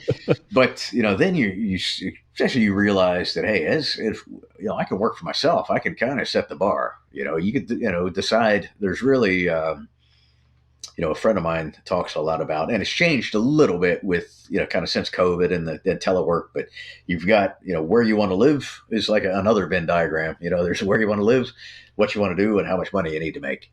And, those three things you've got to decide on those. If you're adamant that you want to move home to your mom and dad, where they live maybe you may not need as much money, but you just, it's not likely that unless you're working from home or doing some sort of sort of business, you're not going to make that, a huge level of money. But if living close to them is your primary goal, then so be it. If you really, really have your heart set on a particular thing, then, you've got to go, you've got to be willing to give up on one or two of those in order to get the one that's the most important. So, again, that comes back to figuring out your purpose. What is it that you want out of life? You want to be home every day by 4. You want to be able to pick up the kids. That's why I think so many people are kind of turning to entrepreneurism. Can be it can be depending on it could be a beast where you're working 23 hours a day to get everything done, or where you're working another job to allow you to kind of do the thing that you want to do, or it can be freeing when you're working from home and you have more flexibility in your schedule. So it really comes down to the private. You've got to it's funny at our priorities, right? I just was reading the other day that up until the 1900s, the word priority entered our language in the 1400s, and for over 300 years there was no pluralization of it. It was priority. There's what's your priority? There was one of them, right? And now we've kind of turned this into hey, I've got all these priorities that I need to take care of. You've got to figure out what's the most important thing. And that's, a lesson that you learn over and over in the military. Keep the main thing the main thing. And, when you figure out what that is, what's the thing that's most important to you, then, you use the tenacity and the drive and dependability and determination, all the things that you developed in the military to, fucking go after it. Yes, sir. What was it that sparked the entrepreneurial bug in you and really pushed you into coaching and writing? I think the writing was a whole different beast. I really wanted to use the GI Bill that I had. When I went, I don't know if you had to pay for it. Did you have to pay the $100 a month for the first year? I did, yeah. I had Yeah, the Montgomery GI Bill, yeah, and then it switched yeah. to post 9/11. And funny story about that. My bonus when I came in the Army was Army College Fund money, and I think it was like $50,000. It was the most you could ever get. But there was a catch. I was like never going to touch that money unless I went to college, and I was pretty agnostic about college at 17 because I didn't I had the grades to play sports in high school, and that was really about all I cared about. So I just like there was no monetary bonus attached to it. I knew I was going to have to go to college to use it. I tried to use TA when I first was a private, and I got the commander's signature on the form. I enrolled in the class. I bought the books. And then the same day I bought the books and started the first lesson, they pack your shit. You're going to NTC for a month. So I had to go back to the commander's office, like, hey, I need you to sign this withdrawal slip. He's like, what the fuck are you doing? I'm like, you signed this and now you're sending me to NTC. I can't finish this course. Like, there's just no way. So college was kind of always out for me until I got out and was in the transition hall. I was lost. I didn't know what else to do, so that's why I switched to post 9/11, and they fucked me out of the Army College Fund money too, because nobody has ever heard of it. Like, I called the education department, and I called them and I called them, and I sent them a copy of my contract where it says in there $50,000 Army College Fund money, and I still have not seen a dime of that. So yeah, that's my story with the Montgomery GI Bill. Now, I have exhausted my post 9/11 GI Bill. I used the VOC rehab program, great program, got my bachelor's, got my pilot's licenses out of it. So I don't have enough good things to say about that. I feel like I got my $1,200 worth out of it. But yeah, I did. Okay. Yeah, that I said for me, I made the decision, when I was paying that $100 a month, I'm like, I will use every dime of this money. And I was able to get a bachelor's through tuition assistance. And so when I got out, I actually retired about a year before I would have been able to transfer it to my kids. So that wasn't on the table. So I was, said, hey, what's the a degree, master's degree that I can get without having to take any, like the GMAT, which is like the SATs for a master's degree.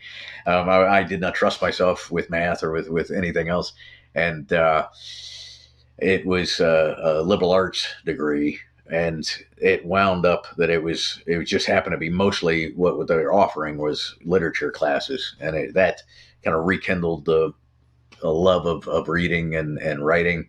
And so one of the professors there, as I was finishing up, said, hey, have you ever considered, some of your writing's pretty good. Have you ever considered applying to our Master of Fine Arts writing program that we have? They're like, it's in the top like 5 in the country. I'm like, well, then it's very exclusive. It's like tough to get into. I'm like, yeah, they're never going to take me. And I had one essay that I had written for a class, and it wound up. It served kind of as the thing that got me the book deal. Really, was a story of a youngish kind of teenage kid that I shot in Najaf on a sniper mission. He was carrying a machine gun, so he deserved it. But it was something that it's kind of been in the back of my head for a lot of years. And based on the strength of that essay, they admitted me to the writing program, and I showed up. I think I was more scared walking into a classroom with 20 something English majors than I was walking the streets of freaking Baghdad, right? It was just a whole new level of complexity and a battlefield that I was absolutely ill suited to. Um, but I wound up becoming very close with a lot of them, learning so much from them. People, and it was really my first experience, interaction with people with wildly different viewpoints and 180 out of most of what I knew or thought I knew. So it was. I think that's really kind of started the transition process for me, because I was like, what, all of the things that I thought I knew, are just based on this fact that I've grown up in a fucking aquarium, right, or a terrarium. Like I've lived, around people like me so much for so long that there's so many things that I just believe to be true, and I've never questioned them. Um, so that really was, when I was like, what, I need to sit down and figure out who the fuck John Daly is. And, there's, there's no way that, there's not a whole lot of similarity, to the guy who was in the Marine Corps for 21 years. I mean, that's a lot of me, a lot of that will never change, but it's been, I think that's really when I realized that I don't necessarily have to be that guy or be all of that guy. I can kind of be who I want to be. I can, believe what I want to believe. I can, you know, uh, interact with other people without, civilians, without like looking down my nose at them. And you realize that they've got a lot to teach. There's a lot that I can learn from them. So that's I think I got off track with the question, but Well, that's how you got into writing, right? So you've always been drawn to writing, I assume, right? You just like to write. I did. I think, I think it's probably more of a factor of loving to read. When when you I think you really read good books, you can't help but question, how how the hell did the writer do that? How did they like make me think this thing was happening and then it was really something else? How did they, when you read something that holds your attention and you read something that's kind of garbage, and in the military, our writing is almost 100% garbage, right? It's all garbage. So that was, there was so much that I had to unlearn. I even when I was in, I had a couple of articles published in professional magazines. One about the M4 carbine when it first came out, and one about our marksmanship qualification and how we should change it. Just like ideas that I had, and going back and reading those, I'm like, they were deemed acceptable for the Marine Corps Gazette, but they were just so horribly poorly written. And it was but then kind of in the military terminology, it was great. All right, it was the way that we write things is so redundant and pedantic, and so having the opportunity to read like really good writing and stuff that I never really thought about or looked at, stuff that had nothing to do with the military, great fiction and great, short stories, great essays, and being exposed to all of these things was, really a whole new world. So it opened up, I have a novel that I wrote that has nothing whatsoever to do with the military that is not very good. It needs, I thought it was good when I wrote it, but then going back, and that's one of the things you realize as you kind of progress as a writer, that, just because you put a lot of work into it doesn't mean it's really good. And like you mentioned earlier, writing a book is daunting. It's a challenge. It's hard. It's really, really hard. That's why, everybody you talk to is, I'm going to write a book one of these days. But it's especially hard when you are a normal person with a normal job and a family. So you're writing in the, I took to waking up at 4 a.m. so that I could write for an hour before I worked out. I don't do that anymore. Now I sleep until 4:30 so I can still get up and work out. But do you find writing to be cathartic, and do you think it helped you with maybe some of the mental health problems that we go through in the transition and all of that? Absolutely. I think that for me, broadly speaking, with like I said, there's a couple of organizations. The Lethal Minds Journal is one that we really. That was my next question to you was about that. Encourage veteran writers to write. From the even if nothing that you put on paper gets published, there's an absolute catharsis in taking it out of your head and putting it on paper. And then you can ball it up, sort of burn it, throw it in the trash, whatever you want to do with it. And a lot of people, I think, recognize that, hey, I don't have to, have this in the forefront of my mind anymore. I've got it out of my head. I put it on, somewhere else. So, saying that encouraging people to write by no means means that we're necessarily encouraging you to, try to get published or do anything. There's absolute value in having just documenting the things that you did, the things you experienced for your children or for someone else. I've talked to a lot of guys who have just written down something and giving it to their wife to read, and their wife's like, fuck, I understand a lot more, about you now. And it's a conversation that they couldn't have face to face. So there's that. But there's, we've got, and one of the things for me that I found is setting down to write, especially writing this book.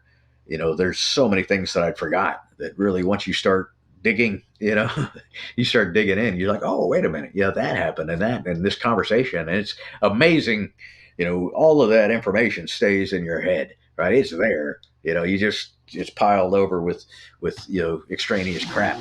So once you start like unearthing it, the conversation that you had with somebody 10 years ago comes back like clear as day, or the funny thing that somebody did, or the thing that you compressed and compartmentalized and locked away. You're like, oh, wow. So I think it's, from that perspective, it's very, very healthy. From the idea of just getting it out, and kind of digging through the archives of all of the stuff that you packed away, from the perspective of just a historical record for someone else to read. And then, there's, like I said, with the Lethal Minds Journal, we, we'll have people that will work with the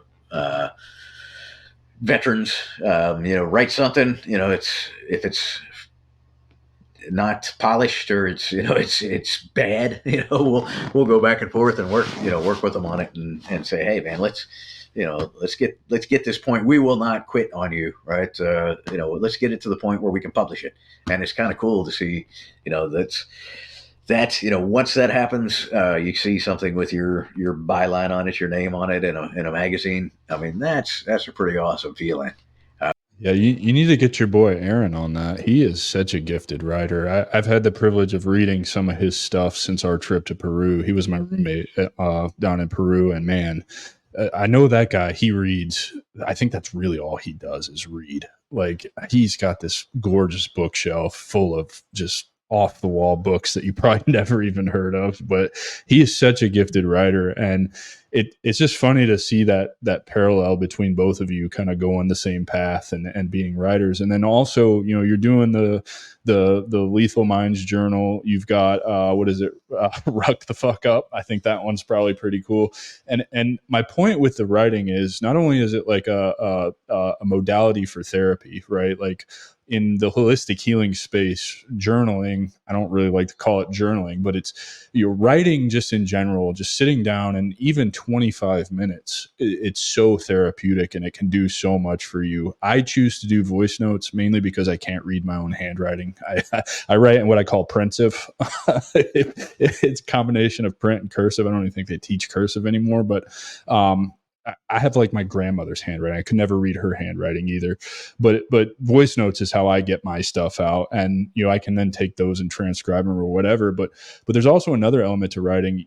With newsletters, people don't understand, in an email list, for every dollar you invest into it, right now it's between $37 and $42 ROI that you get back. So you can actually create a business from just writing a newsletter, as long as you're willing to put in the work to build an audience that's going to read it. And so I assume that's probably what you're doing with Lethal Minds and Ruck the Fuck Up and some of your other. So Lethal Minds isn't mine. I work with them as a volunteer with them as an editor. I have it's called Walking Point. It's my Substack, and then Ruck the Fuck Up.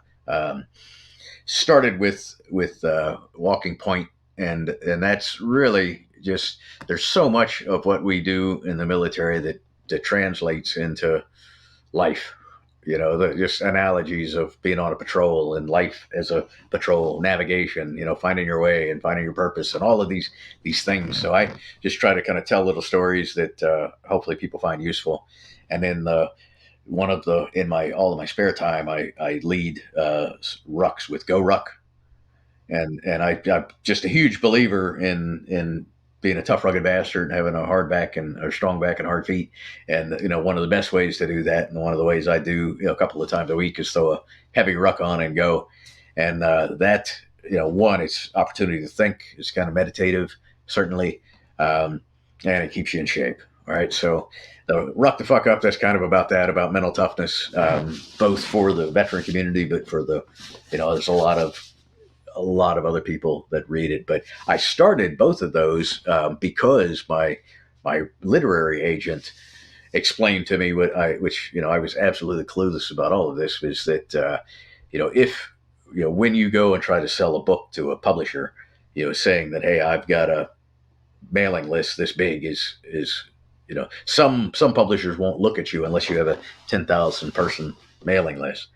Um, so when I got I was fortunate when I got the book deal. I didn't have one at all, and I started the Substack, and I still don't have a 10,000 person mailing list, but I'm working on it.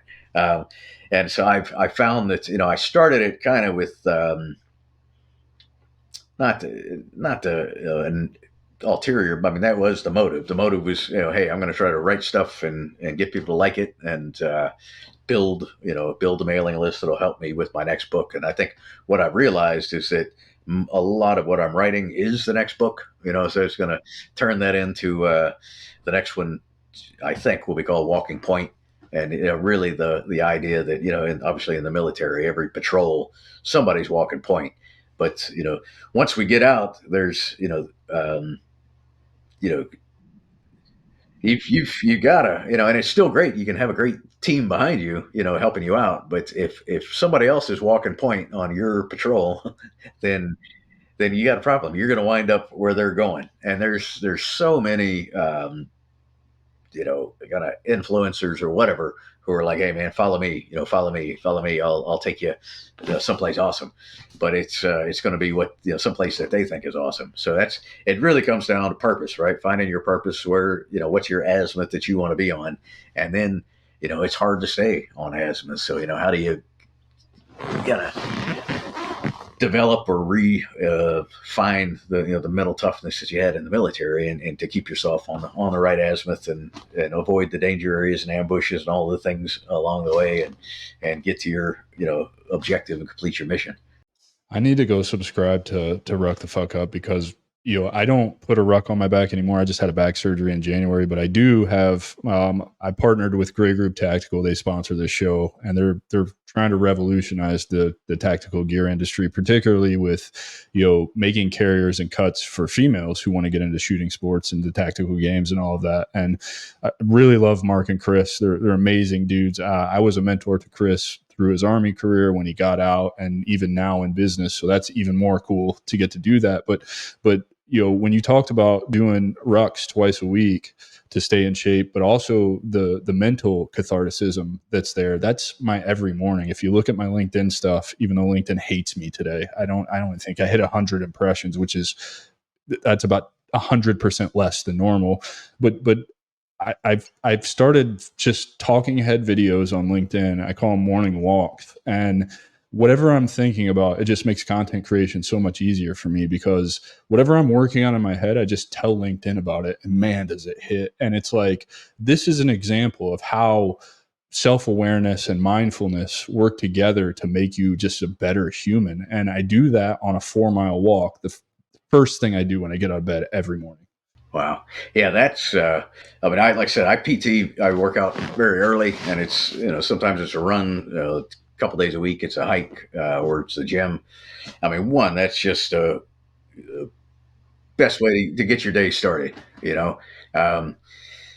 I start off by reading some, doing a little bit of writing, and then go into that. And, my day's pretty big success if I've hit those 3 wickets, read a little bit, wrote a little bit, and got sweaty. And I found that when I retired, I was looking back now, I kind of recognized that I was looking for something that I had lost, and by not doing all the hard things. So I took up ultra marathon running, and like in a big way. I started running 100-mile races, and run. Okay, Goggins, slow down. not as fast as Goggins, but I got into that, and that started taking a toll on me,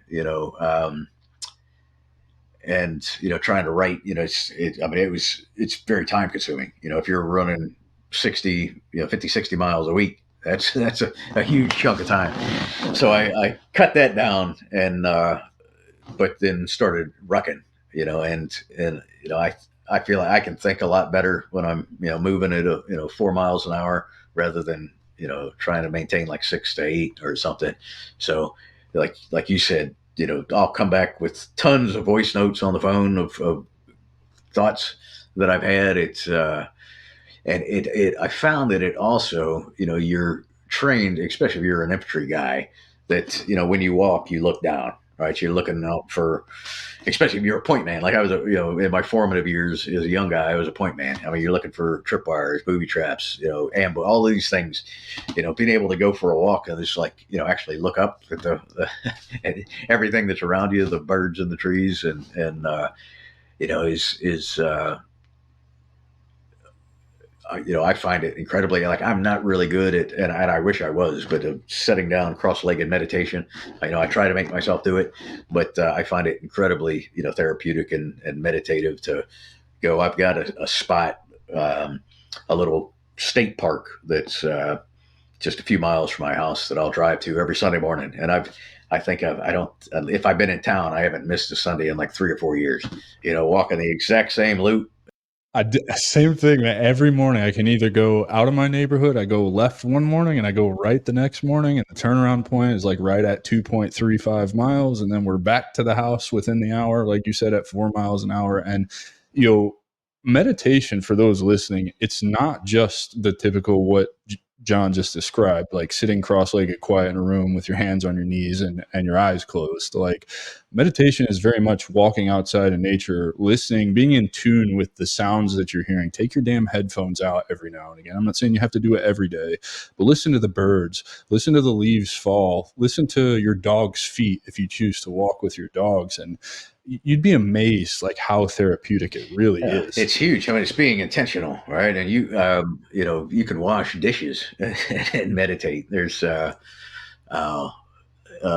Buddhist monk that wrote about that. Like, just, hey, washing the dishes, it might take him an hour, but he's thinking about the plate, thinking about the guy who made the plate, thinking about, just anytime you can focus your thoughts, because especially now we're bombarded with so much bullshit. And one of the books I read recently called Peak Mind. I forget the Ashi something, this guy's name. And it's like scientifically like 12 minutes. 12 minutes is, provides the biggest bang for your buck. It's like the 80-20 principle. You get the most benefit at 12 minutes. And I think the thing that, for somebody that's new to it, I mean, 12 minutes, you set a timer for 12 minutes, close your eyes. It's a long time. You're gonna open your eyes and realize you have 11 and a half left, and then 11:15, and you're like, what the fuck? But I will get myself up to that point, and then I'll kind of fall off. But one of the things they talk about in that book is like people think that meditation means I shut off all of my thoughts and I'm like staring at a blank wall, and that's it's more close to. There's a giant river, running in front of you, and there's shit floating down that river. The goal is not to just get rid of the shit. The goal is to just let it go.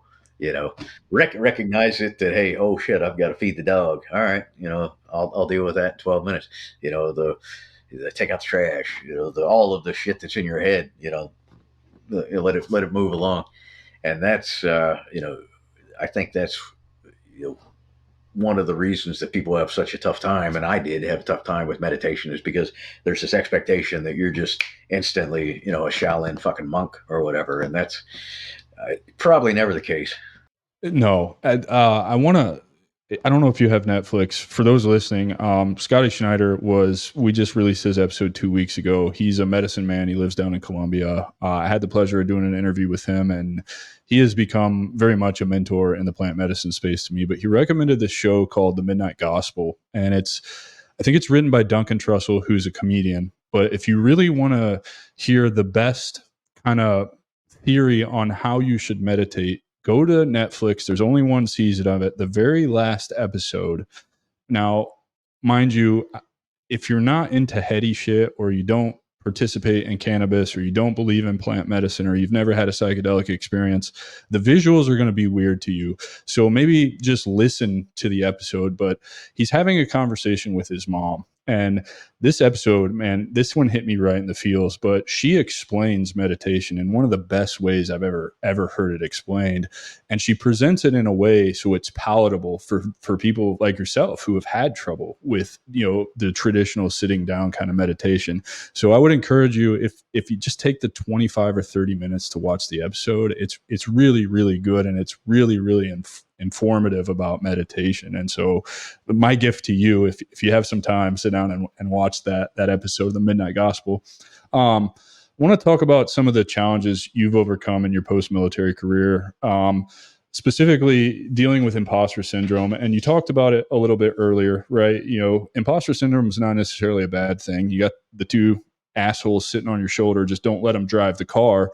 But in that, there's a certain level of self-awareness you have to have. As long as you're aware of the imposter syndrome and you don't let it get in your way, I think it is a good thing. It does provide that motivation that you talked about earlier. So how did you keep that in check, and what were some of the tools you used throughout your career and even now in what you're doing to combat the imposter syndrome? Because it's with us always. It's with me particularly today, because nothing is going my way today. Nothing is going my way today. And I even told you in the waiting room before we started recording, like, I was afraid we were going to not be able to do this again because it's currently storming again, I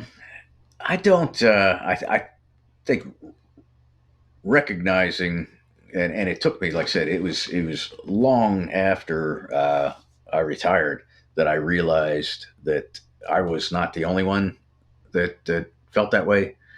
I thought I was like the guy who belonged in the land of misfit toys or whatever. Recognizing that was a huge step.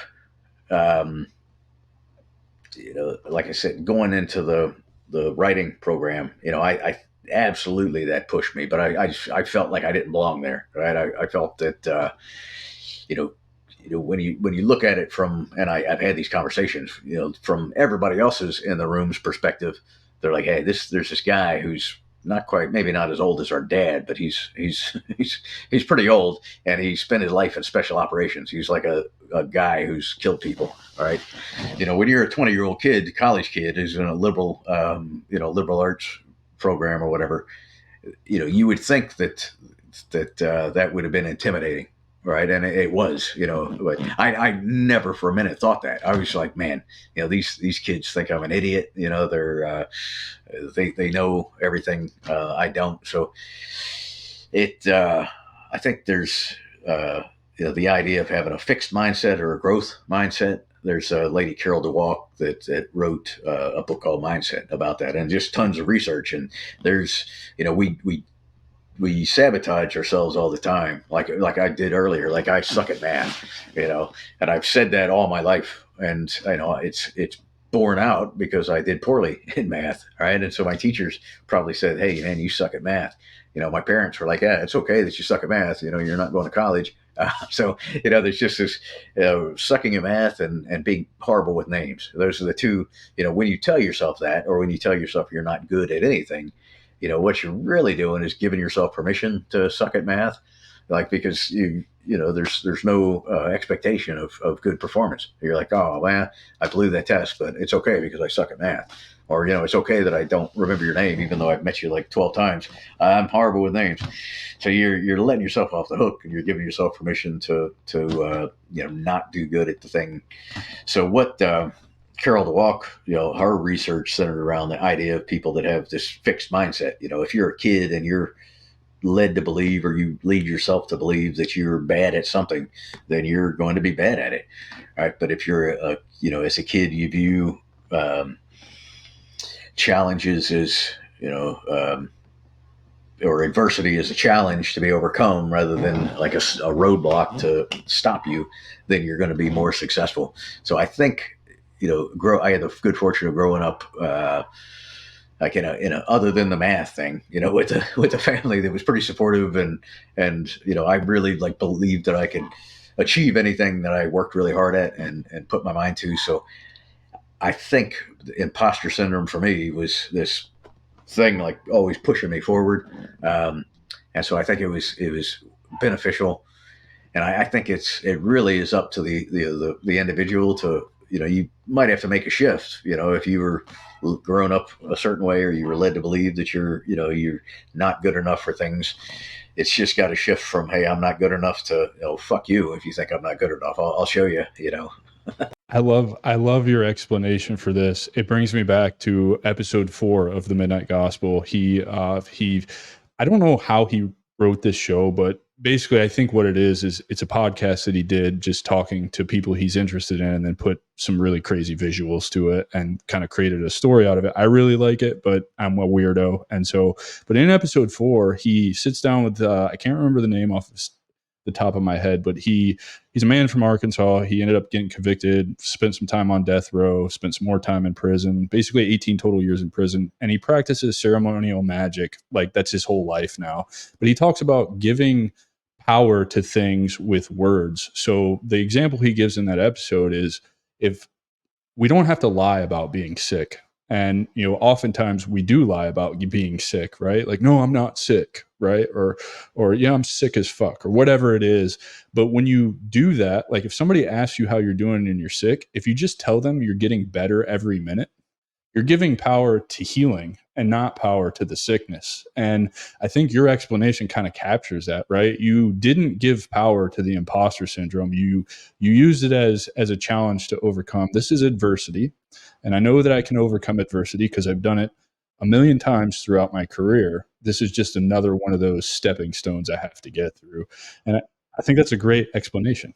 Yeah, and that's another reason why I'm a huge fan of rucking, right? I don't care who you are, you put 20, 30 pounds, you put a heavy weight on your back that you're not accustomed to, and you start walking, and, very, very quickly, your feet are going to hurt, your shoulders are going to hurt, you're going to not want to do it. But if you say, you know what, screw this, I'm going whatever, 4 miles or 6 miles or whatever, when you finish that, and you've gone farther than you thought that you could go, then, the analogy I use is, it's like you're digging, you've dug this well, all right, of mental toughness, of mental reserve.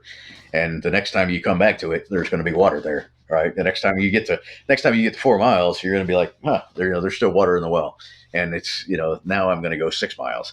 And at 6 miles, the well's empty, and, you're clawing at the ground to try to get some water.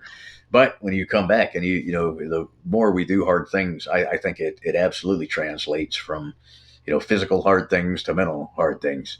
One of the when I coach people that now run ultra marathons, one of the workouts that I like kind of demand that they do is go, normal workouts all week. Go to work on Friday, come home, eat dinner, kick your feet up, watch TV, drink a beer. And then, when the sun goes down, put on your running shoes and go all fucking night long, because, you don't have to go fast. There's walking, but, when you run a long distance race, a 100-mile race, you've got to run all night. And the thing that you learn when you do that is that you can do that, right? You learn that the sun will come up, and it's an amazing thing when the sun comes up, and you've experienced it being in the field, being super, dog tired or whatever in combat. Sun comes up, the heat tab, we'd call it, comes up, then, your morale goes up, right? It's like a new life is breathed into you. It's a whole new, and that's, that has to do with the, it's just a thing that happens. But, you realize that, hey man, I can go all freaking night and I can, still be there the next morning. Then that's a pretty powerful thing, that, hey, no matter how dark the night gets, the sun's going to come up and I'm going to fucking be there to see it. And so I think, that's something that I, had ample opportunity to experience, in the military, through multiple nights, in combat or in training patrols. But it's something that's valuable as a training tool for, ultra marathoners, but I think it's something that's valuable for anybody to do that. And it's kind of the certainly the metaphor part of it that no matter how dark the night gets, it's like darkest before the sun up. And when it comes up, it's a whole new day, and it's time to get it on again. Yeah, brother.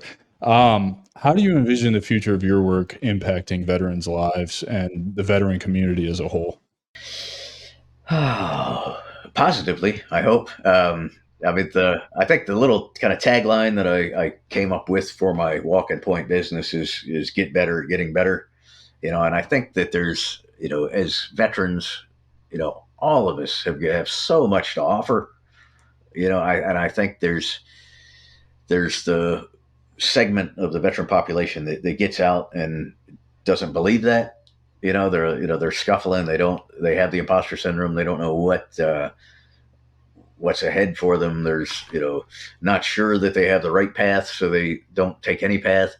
And then They're just wallowing in self-pity. Yeah, there's that. You're either, kind of talking about the good old days, or you're, just, You're almost frozen in time, basically, right? And it's the same as I remember coming home from boot camp and actually having been in the military a couple of years and going to the Hardee's that everybody hung out at. It's late at night and I go there because I just got into town and my parents are asleep, and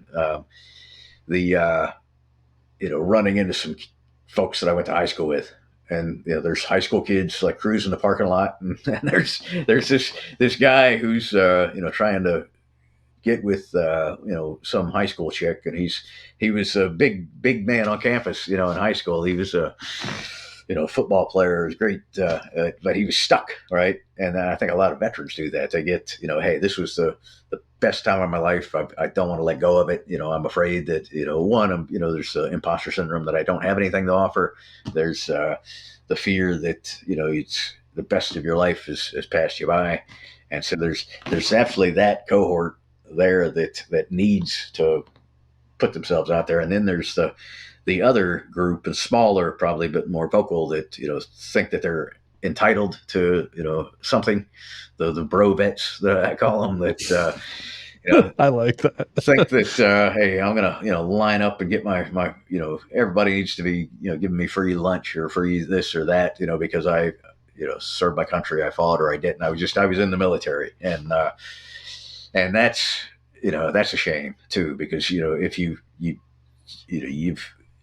will always be a better person for the time that you're in the military. But the sooner you realize that nobody owes you a damn thing, the better off you'll be. The sooner you realize that, hey, I can still become a contributing citizen, member of society. I can find another purpose, right, to get after. And maybe that's, continuing to work with veterans, finding some way to stay involved in the community. And I absolutely encourage everybody to, find some way to stay plugged into the veteran community.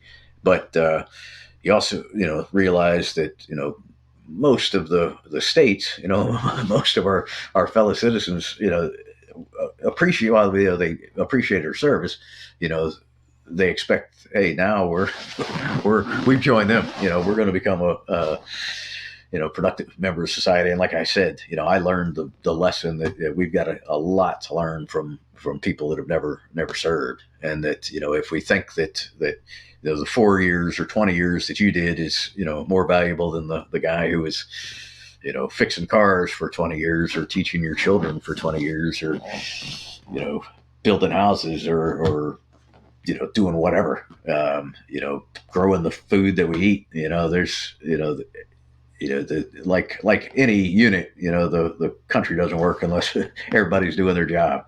And, the sooner we realize that, hey, I did this thing, for a while, and it's a huge part of me, and it will never not be a part of me. But what's next?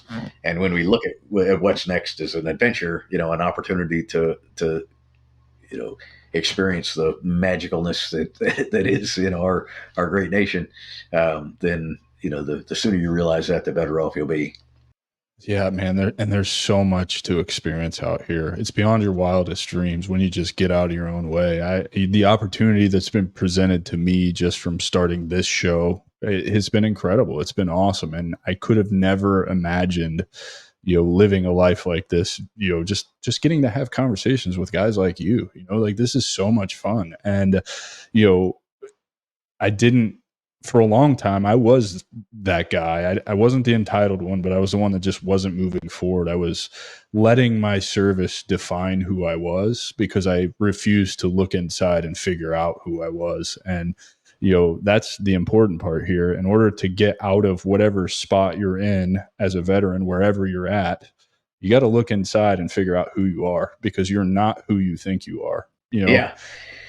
Yeah. And that, and once you do, and once you start, pick your head up, and start looking around a little bit, you realize that, within the veteran community, I mean, there's so many people that want to help.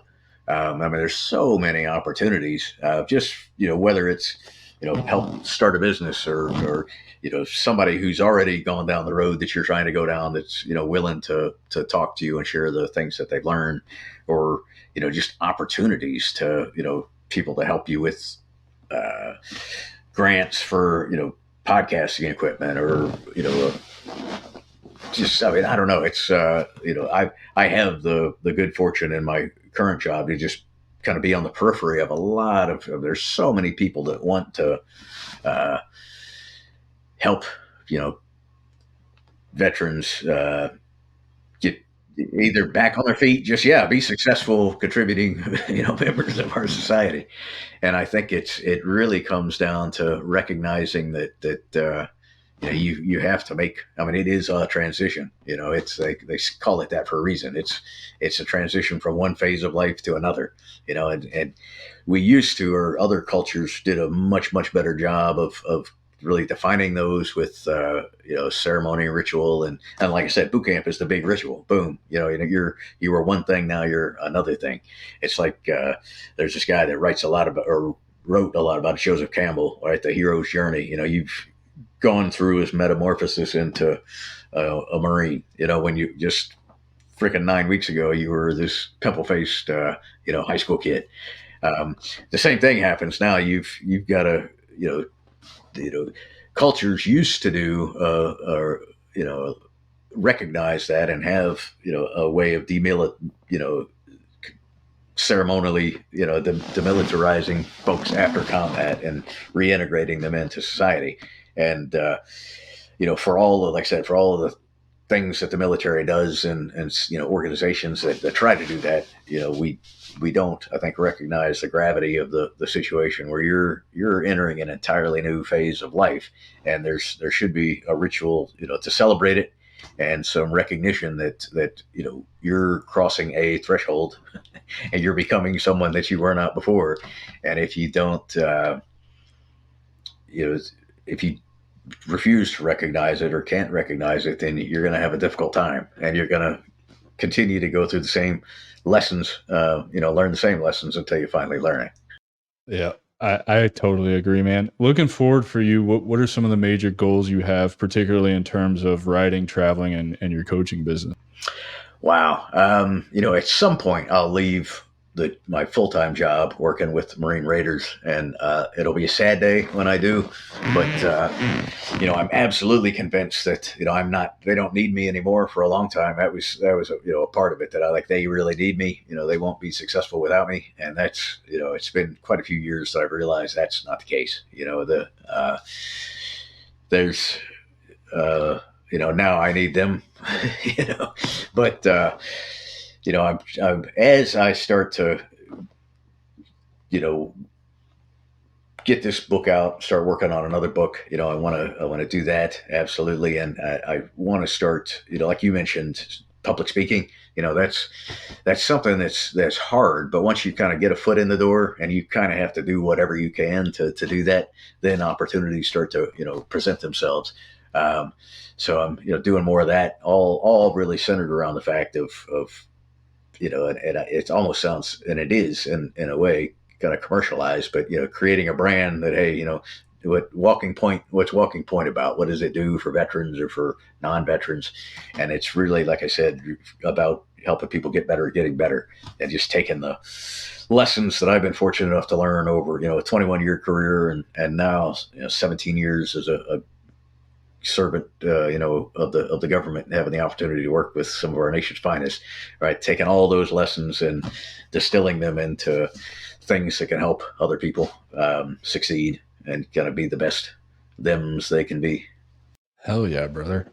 Do you think you just said it'd be a sad day when you have to leave the Raiders in your current job? Do you think that that will be as big of an issue as far as the transition goes? Do you think that's going to bring some things up, or do you think that you're fully prepared to handle that now? I don't know about fully, but I do think that I've had the benefit of a pretty long glide path that it's been coming for a while. Um, so I know I'll miss it. The minute I leave the gate for the last time and turn in my badge, when I know they're not going to let me back in without an invite, then yeah, that will be hard. But it'll also be. I mean, I think the one thing we've got is the choice to view every new day as a new opportunity. Um, like you mentioned, traveling. My wife and I really love to travel. Now that the kids are out of the house, we've got a little more ability to do so. So seeing as much of the world as possible and all of the cool shit that's in it. You know, I'm a huge believer in that. Hell yeah. Tell everybody how they can find you, connect with you, buy your book, work with Walking Point if they want to do that, all that good stuff, socials, whatever. I know you're on LinkedIn. I see you every now and again on there. I don't do many other social medias. I'm a bad business owner. I'm getting there, but I'm by myself. So yeah, it's hard. I'm trying to learn the social media game. Definitely, I'm on LinkedIn. Probably the easiest is my main website is jadaly.com, and that has links to both of my Substacks on it. It's primarily about the book, and there you can pre-order it. You can get a hold of me on there, and then I have another website, walkingpoint.org, that's kind of specific to the coaching, to the kind of corporate stuff. So if a one-on-one coach is what I like doing, what I prefer doing is, and I have significant discounts for veterans or first responders, teachers, pretty much anybody that you know, yeah, anybody that wants it. Especially if you're really interested in, I want to work with people that really want to get better. So if somebody that you know, isn't willing to do the work, then I'm not going to be able to help you. I'm not interested in it. But people that are just need somebody to not walk in front of them, but kind of walk behind them and help show the way a little bit. That's what I enjoy doing. And so walkingpoint.org, I'm there, and I'm Twitter. I can't really figure that out. I'm trying to. I don't understand it. Instagram, I like looking at the things. I do some stuff on that, and I've recently started, which makes me sound like a 12-year-old girl, but TikTok, right? Similar to the videos, right? I think it's a good place to for kind of quick videos, either doing book reviews, and I've only done it a couple times, but talking about books or talking about just quick kind of blurbs. And I started a YouTube channel too that I never can find for some reason. It comes up John Daly, the golfer. Yeah, it's like, hey, look at John Daly's golf swing, or how much beer John Daly can drink, or whatever. It's but I think if you look on YouTube at John Daly Walking Point, you'll eventually find me. So I do usually a Sunday, what I call my Sunday ruck rant, where I'm out on a ruck, and it's not really a rant so much, but it's just something I'm thinking about, similar to your posts. It's kind of fun to do, isn't it? It is, and it's something that, man, it took me. That was something, the imposter syndrome kicked in. I'm like, this is not good enough to. I was like trying to cut, start over. I'm like, I'll be here all day if I don't recognize that I'm not going to achieve perfection, right? And that's the part that's kind of cathartic. You're like, hey, throwing some shit on the wall and seeing if it, and what I've learned, and I've read this from, a million people smarter than me, but to see it for yourself, that the times that are kind of the most raw and, the screw ups, are really what, people latch onto, and they're like, hey man, that meant a lot to me, and they respond very well to it. Rather, and the other times when I'm like my 27th take, when I finally like get my hand gestures correct, and pronounce the words properly or whatever, those a lot of times don't do as well, because I think you kind of in your own head. So there's definitely value in and I'm absolutely of two minds. I like hate social media for all of the bad that it does, but it's also, I think there's definitely good in it, and good that can come from it. And as a business owner, it's yeah, you've got to learn to do some of it. You can't throw it all out. Yeah, I'm like you. I had the hardest time doing those walk-in videos, and I just started it a few weeks ago. So you'd think me doing a video podcast, it shouldn't be an issue, but it's a whole different monster when it's just you and a phone, just looking into that camera, and it's like, oh shit, what do I want to say? And I was like you. I started over 3 or 4 times. And I was like, you know what? Fuck this. I just have to just go with the first thing that comes out of your mouth, post it, and see what happens. And you're right, they do the best. And I think it's because in the ever connected world, people crave just authenticity. They want to see, no matter who you are, you could have 100,000 followers or you could have 100 followers. They just want to see that you're human and that you're real and that you make mistakes, right? Like that you're not perfect. I think that's the problem with the internet is it lies to us. It shows us, perfection. You can look at that on LinkedIn with the creators that are building things. Justin Welsh is, I think, a great example. Over 100,000 followers. He's a VC guy, making all kinds of stupid money, and all the stuff that people latch onto that he says, it doesn't apply to you because you didn't see him build that thing from the beginning. All you're seeing is where he's at now. You didn't see all the shit he had to put into it to get there. And I think by, doing your ruck rants and me doing the morning walks, it's like, these are the very real things that I think about on a daily basis. And I'm telling you about them. And sometimes it's nothing. Yesterday, I didn't have anything to say. Yesterday, my video was like a 20-second video that said like, I'm recording 2 podcasts today. I've been racking my brain on this 4.2 mile walk, trying to think of something to say to you. And my mind is clear. I'm ready to go for the day. I don't have anything to tell you. That did really well.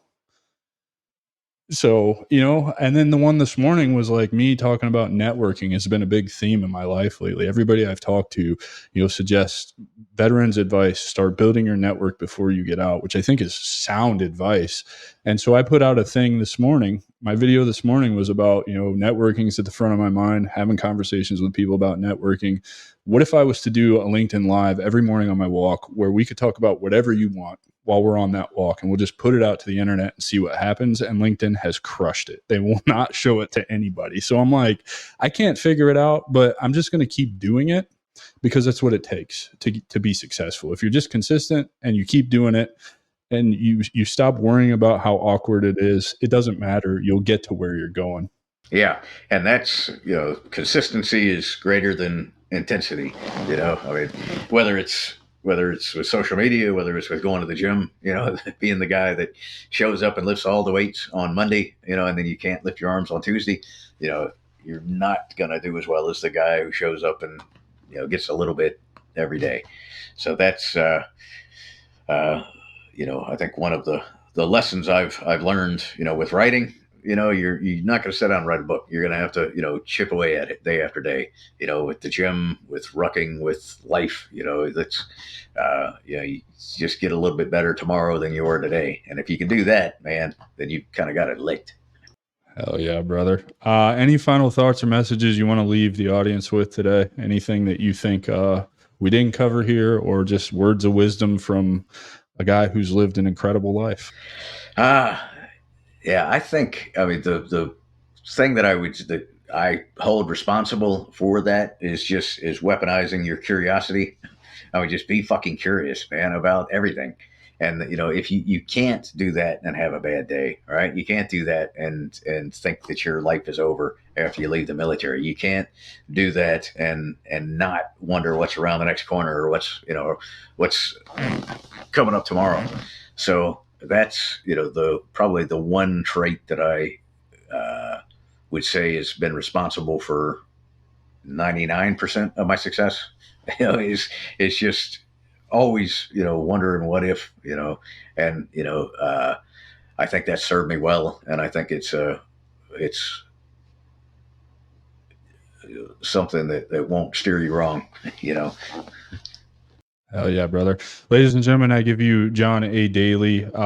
Please like, rate, review, subscribe, share this with everybody you can. Help me hit my goal of getting this in front of 1 million veterans by May 9th, 2025, the day I turn 40. I know it's a lofty goal, but I know that if any community can do it, it's the veteran community. We all know the mission behind this show is to just save one veteran's life. Just get this in front of as many veterans as you can, because I do believe that this is going to help them. And I present to you, John A. Daly. John, it's my pleasure, man. Aaron was so right. He said this was going to make for a great conversation, and I really appreciate you taking double the amount of time that most people do to do this with me. I know you're a busy man, so I really do appreciate it, man. Thank you so much. Thank you. Everybody take care. We'll see you next week. That's our show, and I'm truly thankful you've joined us at The Strategic Veteran. If our conversation today sparked curiosity, or if you're ready to elevate your game, I'm here to help. Visit thestrategicveteran.com for exclusive show notes and resources, or to book a coaching session directly with me. Take a moment to subscribe to our podcast and share your review. Your support makes all the difference. For more insights and daily strategies, let's connect on LinkedIn and keep the conversation going. Remember, this isn't just a podcast, it's your strategic advantage in action. Until our next rendezvous, stay bold and continue the mission.